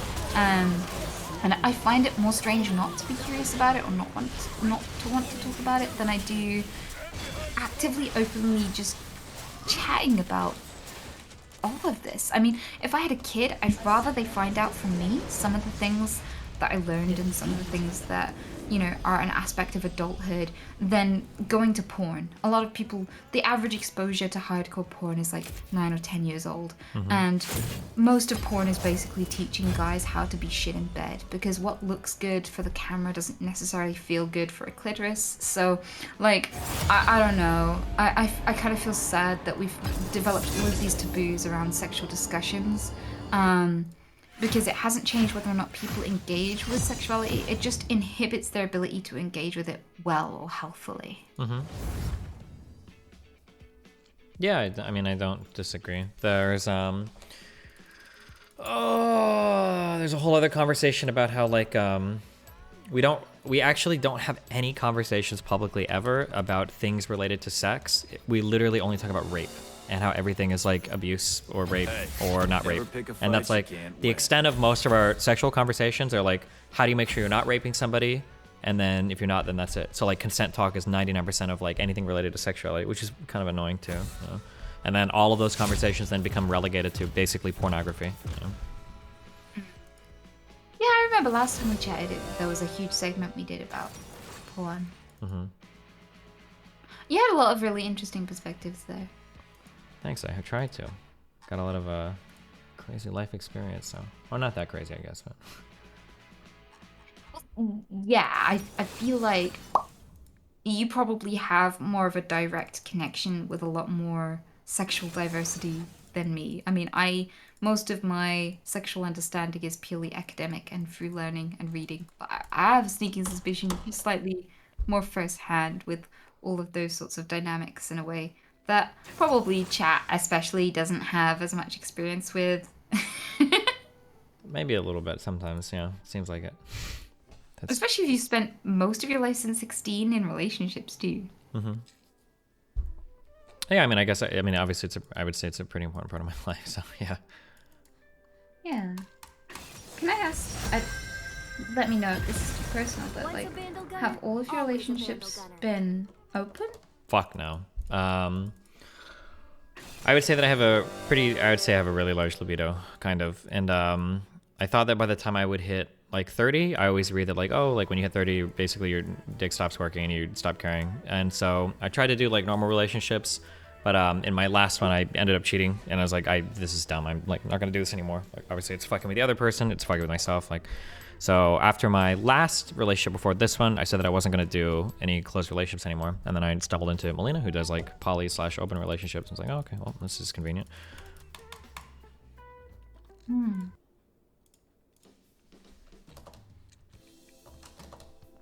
I've never cheated on anyone, but that's not like a flex or anything. Yeah, I mean, I would hope not. I've never cheated on anyone. Like, congratulations. So I've never had to deal with anything to do with that. I've been cheated on, but I've never cheated on anyone. Yeah, I've only ever done monogamous relationships. Yeah, I think it's definitely the norm. I get a little worried sometimes because I talk about like my relationship stuff because it comes up, obviously, because everybody calls me a cuck or whatever when I'm debating in conservative communities and shit. So like stuff related to my sexual relationships will come up. I get worried sometimes that like a lot of my fan base is like will try and copy me or live vicariously through me, or I know of like a lot of people that are like, oh my god, like I'm 19 and I do open relationships. Like, okay, man, like good luck. I think sometimes people in certain very progressive spheres will like glamorize open relationships or non-monogamous relationships a lot, and I don't really know if it's like the default state. Like I would say that like 99% of people should probably do monogamous relationships and then maybe flirt with threesomes or something, but true like open relationships, I just think the average person's like attachment to their partner and the way that people view sex and the way that people view their relationship to their partner and the sex, I think is really, really, really, really, really hard to do. Oh, CTV hosted me. Thanks, bud. The pack. The wolf pack. Do you think it's more natural for humans to be monogamous or open? it's when you ask a question like, is it more natural? That's so hard to answer because society could be like a totally different way. I would say that like with the way that society is set up right now, it seems like the obvious answer is we are hardcore geared towards monogamy. Absolutely. But like, I could like conceive of a society where we like all live like instead in like big group villages and everything, and maybe the sexual relationships there are a lot more open and less like possessive or less like monogamous. Maybe that could be the case. I don't know, but I've never lived in a society like that before, so it's hard to say. They do exist. Yeah, I'm sure they do. But right now it seems like, I don't know if it's cultural, social, or like part social, part biological. But like the possessive aspect or getting jealous of your partner or whatever, that's like very, very, very baked into. It's either very deeply socially embedded in us or it's like socially reinforced from like a biological level. Because like there are people that even will they'll try to think their way into certain things, but it doesn't work. Like a really common story of how like a relationship will fall apart is like somebody thinks they want to do a threesome really badly and they've like thought about it and they've even masturbated to it, but then when it comes time to do it, the emotional reaction that happens like everything is over at that point. The relationship is broken and they can never recover from it. So I don't know. Yeah. You're stuck with me now. I don't know if you're curious. I did a little bit of research into that and I've developed some theories. Knock yourself out. Thanks. Well, so there are some scientists who've looked into behaviorally, typically what primates do and don't, and how much of it is kind of like baked into their survival and what the neurochemical incentives tend to be towards. And so there tends to be a direct relationship between ball size in male humans and the monogamy of the females behaviorally consistently throughout the species with some deviations. So for example, gorillas have tiny marble-sized balls in relation to their body size. Even though they're huge bodies, they have tiny little balls. And the reason why is because they have a harem of typically loyal females who they don't really have to compete with the sperm of many other males inside her because she's not really screwing many other people. She might, like, there might be a roving male who's very attractive that she sneaks behind the rock with, but typically most of them will stay loyal to him. So, evolutionarily speaking, there's never been a need to develop particularly large balls that have a competitive level of sperm in them. Whereas bonobos and chimps and I can't remember the other species. There are a few primate species that are very promiscuous and they fuck like a handshake.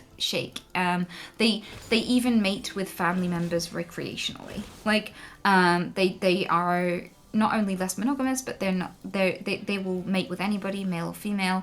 They have a lot more recreational sex, and it means something else completely socially in their interactions. They have massive balls because typically, if they want to stand a chance of conceiving, they've evolved to have a competing level of sperm to flush out everyone else's sperm, and it depends. It like evolutionarily, the male ball size in primates expands to compete with her sexual appetite and the variance of her partners. And so judging by that, one of the many clues we have, there are a few, that throughout history, typically, the females were mostly loyal-ish, is the ball size in relative to body size of human males, which suggests, if they're on trend with other primates, that historically, monogamy with the occasional cuckold is typical throughout human history for millennia. Quite reliably, like as the usual stance, but that we have room, especially in ball size and a few other physical traits, to accommodate more promiscuous mating styles dependent on environment. So we very quickly adapt our sexual interactions according to resources and things like that. There's a whole tribe of people that live up in the mountains. They have limited land, so they have to bottleneck their population, which means that the way that they've culturally done that is the females will pick a male that they love and they will have to take on all of his brothers and not sexually favor a single one of them. They have to equally distribute their sexual interactions across them. And this means that several males only have one means of procreation, which bottlenecks the population. And the way that they've adapted to that is the females typically give birth to several sons and one female, and that's very typical for a family. So like they've started to adapt very quickly. to that way of living to the point where it's actually had a physiological response. So we're quite sexually malleable, and that's a huge aspect of our survival. And this is accommodating for many different styles of procreation and, you know, a social kind of sexual interaction. But typically, the most favorable one that's worked for us throughout history the most often has been mostly monogamy. And I feel like that's quite common among lots of successful species. Like rats are also very sexually malleable. They can develop close sexual bonds, but they can also have their style of mating is malleable, but they will also develop like loving relationships depending on their environment.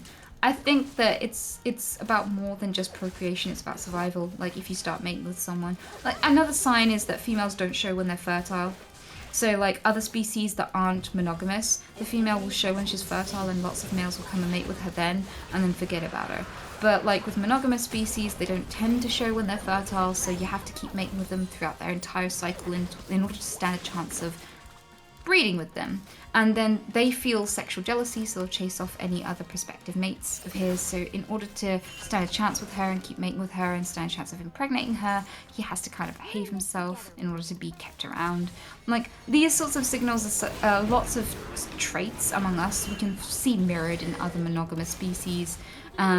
So like it says that we're malleable and we can change it according to what suits us in any given environment, but typically, usually, we're monogamous. That's a very common trait among humans, which can be natural. We know this because other species do, like birds and stuff. You find monogamous birds who will die because they've pined over their lost partner. They love their partner so much that their partner dies before them. They'll often die of stress. Like, monogamy exists. But we're not limited to it. And that's a very cool position to be in because it gives us a lot of like agency and it gives us a lot of freedom to diversify from just survival to whatever pleases us on an individual basis, which is pretty cool. Yeah, I think that it seems to be like a hallmark of humans that we have a lot of adaptability. Like that seems to be one of the most important parts of our, I guess, like our physiology or whatever. So whether it's like the amount of muscle that we can put on or not have, or whether it's about like the like we have a lot of variance in like the temperatures we can live in, the diets we can have, stuff like that. I guess it wouldn't surprise me if it applied to like social characteristics as well. Yeah. I think that's awesome though. Yeah. Because it means we're not limited to our biology. Theoretically, yeah. Though not everybody feels that way, but. No? No. Or I mean, like, there's a lot of like, have you ever heard of a term like biological essentialism? Yes. Yeah, basically it looks to try to find patterns and then say that those patterns are like a prescription for human behavior, basically. It's like, because our body can do this, we ought to do this, or it's only morally acceptable to do this. So there's a lot of people that, despite whatever flexibilities we might have, think that like there's a relatively rigid prescription for what our lifestyle should look like and everything. Yeah. Do you think I can kill this guy? Just give me a yes or no. I think you can kill that guy. Okay. But only if he's alone. Otherwise you're fucked.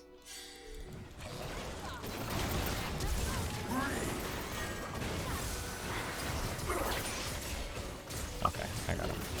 Oh my god. I don't even... Sorry. He stepped into the bush. Why did this guy even come over here? I got a killing spree, that was all worth. Never mind, okay, I killed him. Nice! Are you winning, son? Yes, I'll take that. I take that. I 100% take that. Okay. Okay, sorry, okay. Beautifully done, that was such a close call. The what? Say that again? That was a close call. Oh, yeah. Oh. We are certainly limited by our biology. I think that the conundrum is that I'm trying to think. I think that you think a lot in ways that I feel very similar to. Something that took me a long time to figure out, though, is I think that a lot of things that you think are really atypical. I don't think they are necessarily the norm, and I think for me, it's really hard to accept that sometimes. So I see there being like a lot of flexibility in human life. I think there's a ton of flexibility in like the things we can do and what we can accomplish and how we can be, but that's definitely not how a lot of people feel. And sometimes I wonder if there are limits to like what people are capable of, how they're capable of adapting or whatever, if that makes sense. So for instance, like I noticed that like an issue that I had for a long time was that like if I think something about a certain thing, then like everybody should be able to think that way about a certain thing. Jesus fuck, hold on. So one example of this might be like I'm not like too close to not too close to like my family. So like one piece of advice I used to give is that like if family bothers you, like just cut them out of your life. Who cares? Like why would you ever stress over like having an annoying family member or somebody that disrespects you or your partner or anything? But obviously like as I've grown, I've kind of learned that like different people engage with the world in different ways, and it's not necessarily fair to just give like some piece of advice that would work obviously for me but wouldn't for other people. So when it comes to like sexual relationships or the way we view society or the roles we wish that people would take in society, sometimes I wonder like what is within the purview of like a normal person to accept without like going completely bonkers, you know? Yeah. I don't know. The way I approach it is, this is how I would handle it. It's not how everyone would handle it. If you want my perspective because you're weighing up varying perspectives, this is how I'd tackle this. Mm-hmm. Rather than try to be accommodating of prejudices and things that don't make sense to me, I will just offer my reasoning and let it be, like, when I ask for advice, I usually, like, get several different perspectives. The more different, the better. And weigh them up against each other and the logic of them and the reasoning of them. I appreciate diverse perspectives. So that's the way I offer it. I'm like, this is one way to see it. Here's how I'd navigate it. You can add that to your collective data when you process your decision. So, like, I'm less about trying to accommodate viewpoints that I don't fully understand. I'm more about saying, like, I just go on the understanding that what I feel and think might be slightly different to you or what you're looking for. But here's one way to process the situation you're in. And that's it. Because I don't know that I have the capacity to fully empathize with other positions, so I don't know if I could really reasonably make accommodations for them to any valuable degree.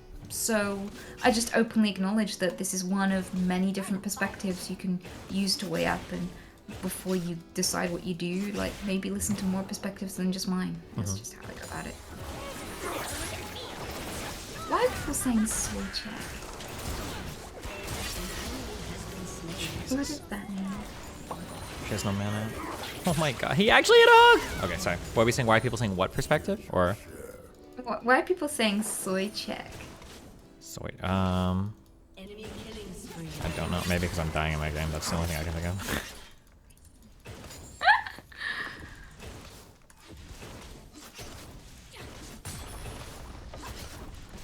Yeah, I'm surprised by how much we, like, have in common in terms of perspectives, to be honest.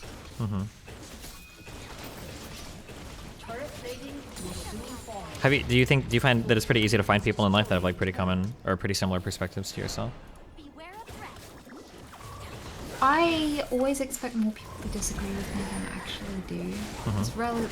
It's in my day-to-day life, I'm struggling to find people who disagree with me, which is odd. Do you think it's all Sure, they're genuine out like there. agreement, disagreement, or do you think it's people with like other types of like agendas, I guess? Or how do you perceive it most of the time? Most of my conversations with new people are taxi drivers, because I can't drive and I'm dead. Oh my god, I'm not dead. I can't take public transport. You So- can't. Oh, you're not including taxis of public transport, right? Yeah. So, like, I usually end up having to get taxis everywhere, and I get talking because it's easier to do that than just... It's awkward just sitting there shouting fuck randomly, so I tend to just get chatting. It's easier. And they come from all different walks of life with all different political views. And even then, people expect to disagree with me just don't. I'm hard pressed to find people who want to argue with me over that sort of stuff anymore. I don't know what it is. I don't know if society's becoming more, I don't know, open and chill, or what's even happening. I mean, I'm in the UK. I know there's a lot of cultural differences in America and stuff. I'm hard pressed to ever have to argue my perspective anymore. I don't know what it is.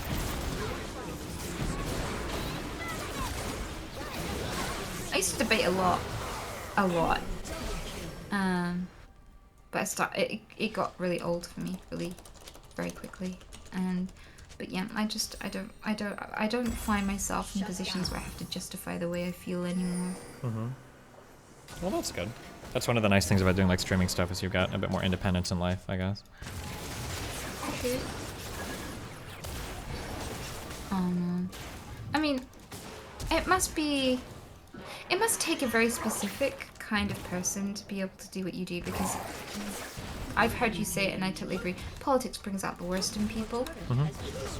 Would you say you're more resilient than most, like psychologically speaking? Like, do you feel like you can handle a lot more than most? Because I feel like not everyone would be able to handle the amount of vilification and judgment and just the exhausting nature of arguing political standpoints. Even what you were saying about like the way people talk, the way people treat discourse regarding gender norms and stuff sounds really tough to navigate. I don't think a lot of people would have the patience for it. Yeah, I mean, I would say absolutely, of course. Yeah. But, I mean, it is what it is. I'm lucky that I kind of, like, stumbled into this job, I guess, where the resiliency helps a lot. Where did it come from? Do you think it came from just, like, doing this? Or do you think it came from some other aspect of your life? I think I've always been, like, pretty independent. It's really hard to answer, though, like, where does something come from, right? Like, I can always, like, there's, like, a million things I can guess about, but it's impossible to know. You know, like somebody might really like football, and I think it's because their dad likes football, but maybe when they were, like, 2 years old, they saw, like, a football commercial, and that's actually what, like, started the desire. Like, who knows, you know? Yeah, that's very true. But I think I've always been, like, pretty independent in terms of, like, my drive and everything, so. Man.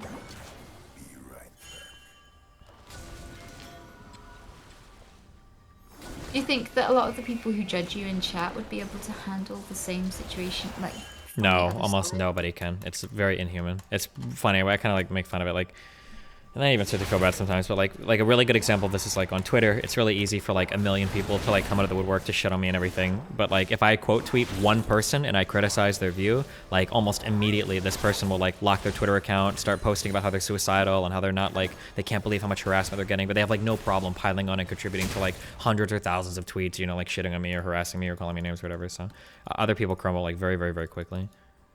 Yeah, I've encountered that. I've met people who love to debate and self-aggrandize and just like they're big talk until the same level of hate they direct at others is directed at them, and then they're just like a completely different person. So I've witnessed that, and I think it's really interesting the lack of self-awareness there. I genuinely think a lot of these people that love watching political debates and jumping on these bandwagons and being very aggressive towards people could never handle it themselves. Yeah, absolutely. Crybullies, that's a good way of putting it. Yeah, crybullies is the that's the term that we've run into.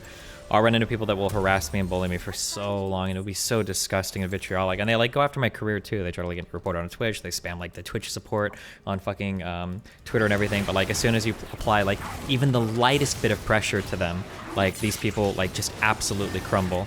I remember you only have a positive opinion of me because you don't know how much I fight with people. But so here's an example of like a fight I might get into somebody.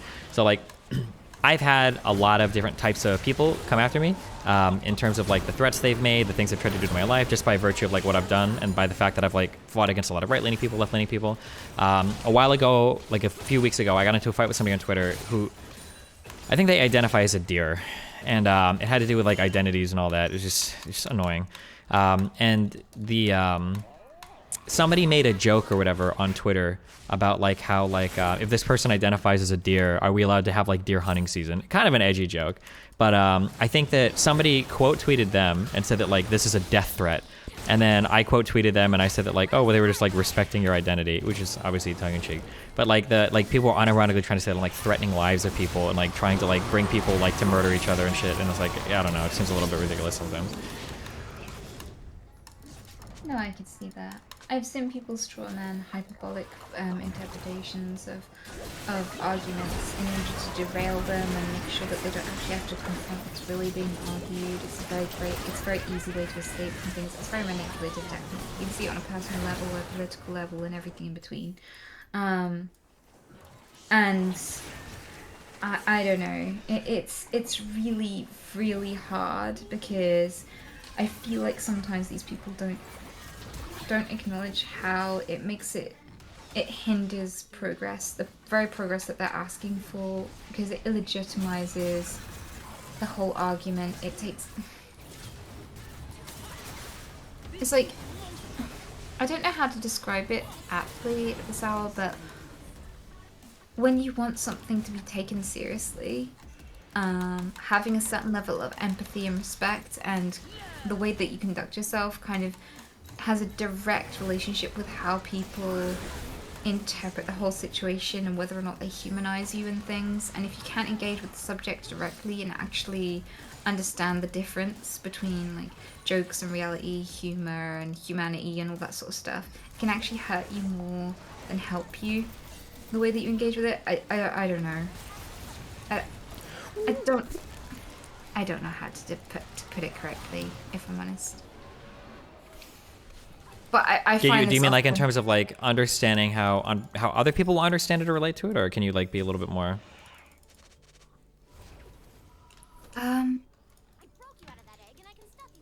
So like, is having that kind of argument and deliberately taking it there and not understanding, like, oh, jokes, so you're going, like the idea of like if when somebody disagrees with me on something and they call me like transphobic or homophobic, like if you ask them like, do you really think that's what I am, or is this like is there a different goal by having the conversation done in this way? Yeah, it seems like people want to like take it there for like because it can like score points more so than like that's genuinely where the conversation is at, I think. yeah, it's like partly, and also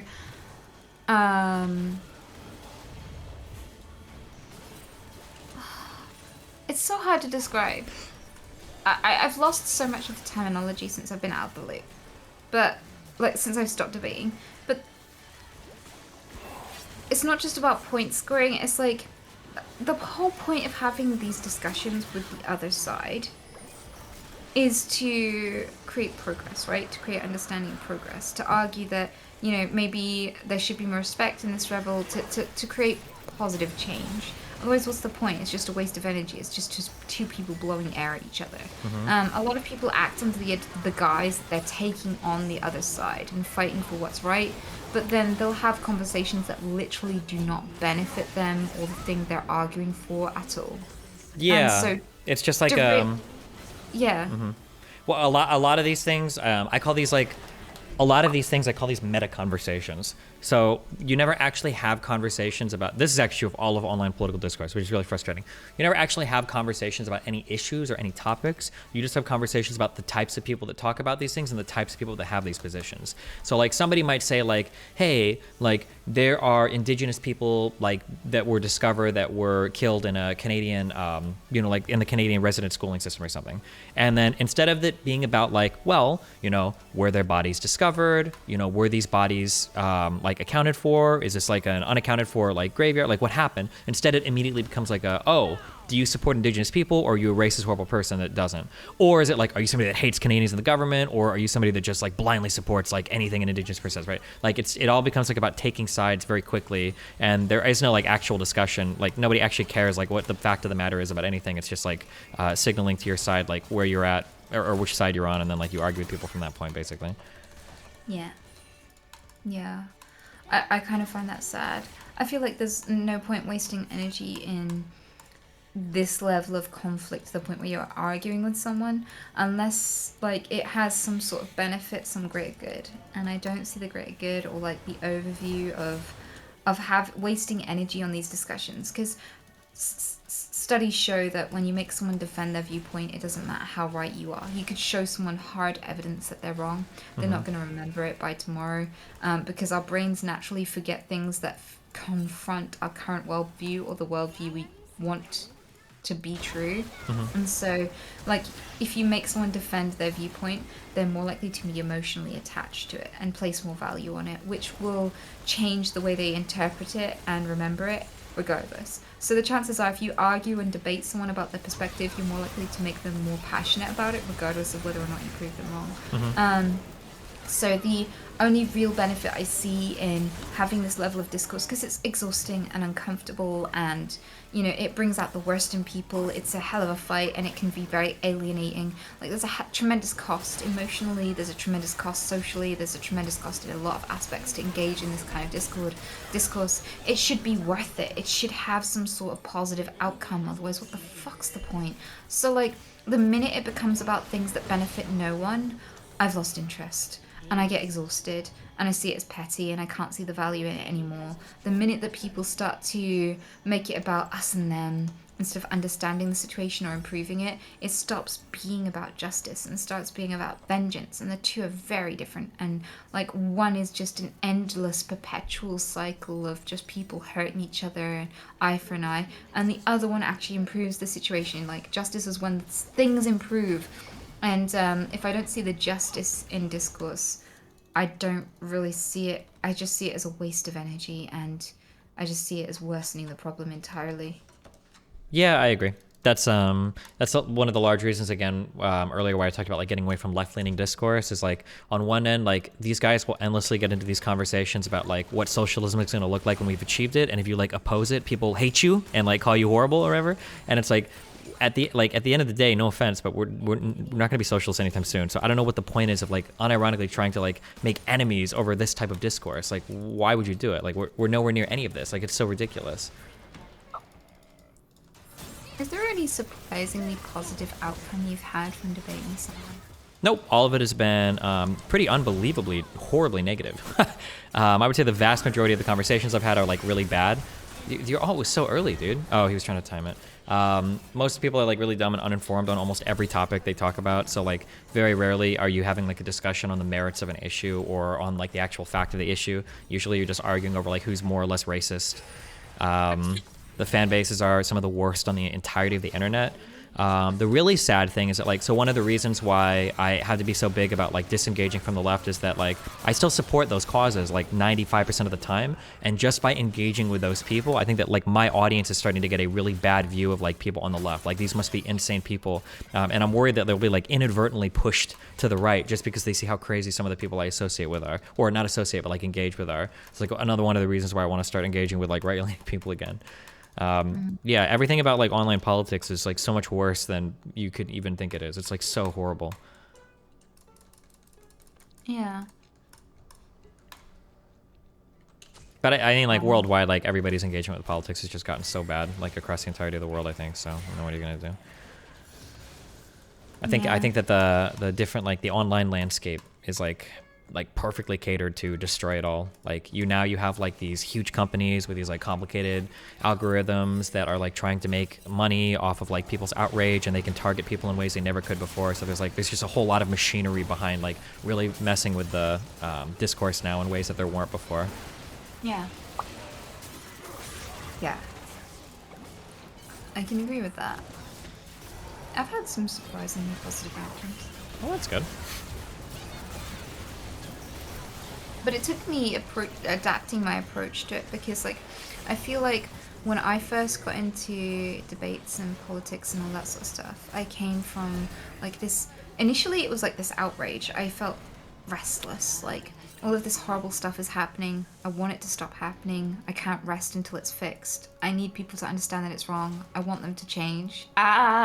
So I started arguing with people from this like naive realism perspective that I'm a rational, reasonable person. Everything I believe is rational and reasonable. If only I told people what I know, they'd also be rational and reasonable and believe what I do too. Mm-hmm. And then I went out there and I was like, the world is like this. And people were like, yeah, so? And carried on being brutal and horrible to each other. And I was like, oh, fuck. And initially, as like a squishy little kid, like, it was horrifying to know that when I told my parents that bad things happened because of what they were doing, and that animals and people died because of what they were doing, they were like, yep, and carried on doing it. I was like, but I love you, and I thought you were awesome, and I thought you were nice, rational, reasonable people like me. Like, naive rationalism really fucked me up as a kid. And it made it really hard to reconcile loving and caring about people at the same time as knowing that they do terrible things. Yeah, I would say one of the things that benefited me the most, like growing up, was that I came from a very conservative, very religious background. So I'm really glad that I have that perspective. So it's easier for me to kind of empathize and be like, okay, well, I know there's this whole group of people that disagree with me, but I know they're not horrible, hateful, evil, disgusting, terrible people. So that's yeah, because it's very easy. Like for a lot of people, it's unfathomable. Like, how can you not like gay people? Like, if you don't like gay and trans people, you actually must just be a garbage, trash, horrible human being. And it's like, it's not like that simple, right? It's not like these people are all like Hitlers in the making or something. You know, like it's totally different backgrounds. People like view things in totally different ways. Like, you just have to kind of see where people are coming from. Not to say that their viewpoints are like justified or good or whatever, but like if you don't understand at all where they're coming from, and they all just come across as like evil demons from doom to you, you know, you're not gonna have any luck communicating with them. Yeah, exactly. And it took me a long time to mature beyond that stage. And I'm glad I did. And it took me progressing beyond that stage to have friends again, to love people again, to stop being misanthropic. Like, it really sent me spiraling. I was isolated. I had this hypersensitivity to people's differences because I wasn't exposed to them very often. And like, it was very difficult to understand how anyone could develop a different perspective to my own because I was so squishy and isolated. And like, it took a lot of maturing to get to the point where I could talk to people about things in a way that had positive outcomes without it being manipulative or aggressive or a debate or angry. Like, it took a long time to get to the point where I ended up engaging with these topics in a way that actually had these like really beautiful, cool outcomes where either I learned and grew or other people became kinder and more respectful. Like, those were the outcomes I started to see, rather than just exhausting arguments that lasted and lasted and didn't really amount to anything except two very angry people. Yeah. Yeah, I understand. It took me like 30 years to do it, so. And I'm still like progressing through it like today, yeah. So it's definitely it's like a long, it takes a lot to work on understanding other perspectives than your own. I'm convinced most people go through their whole life without ever doing it. Come on. I'll kill you. Yeah. Oh, that guy already dead, so. It's very hard to do. Hey, do you think ego is a bad thing? This completely comes down to how you define it, right?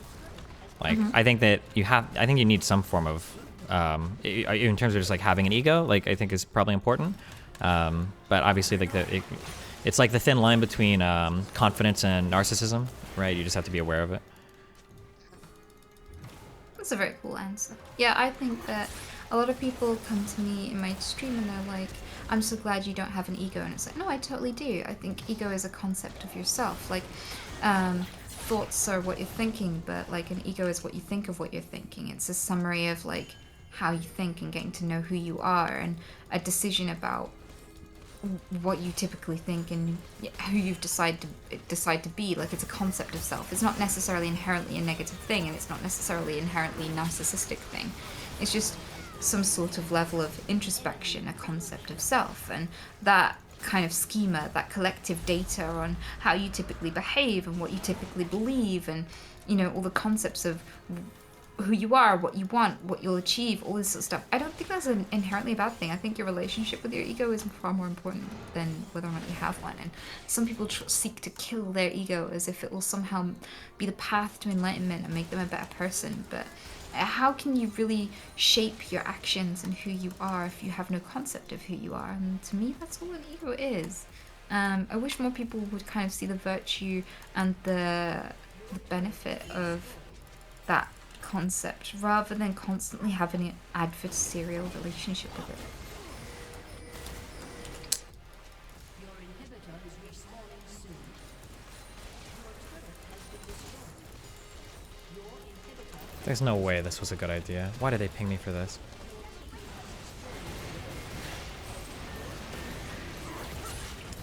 Why did I... The real question is, why did I listen when they pinged me this?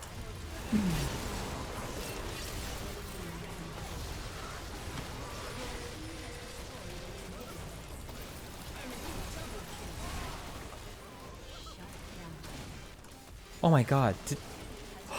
I think I won the game! I'm so good! I'm so good! I'm so good! I'm so good. I solo carried this fucking game. Oh my god, I hate these people. Okay, sorry. That was the ego speaking. Remember to hit that like and subscribe, and don't forget the notification bell so that my videos show up right in your feed. They get League of Legends when they're punished for hours. Oh no.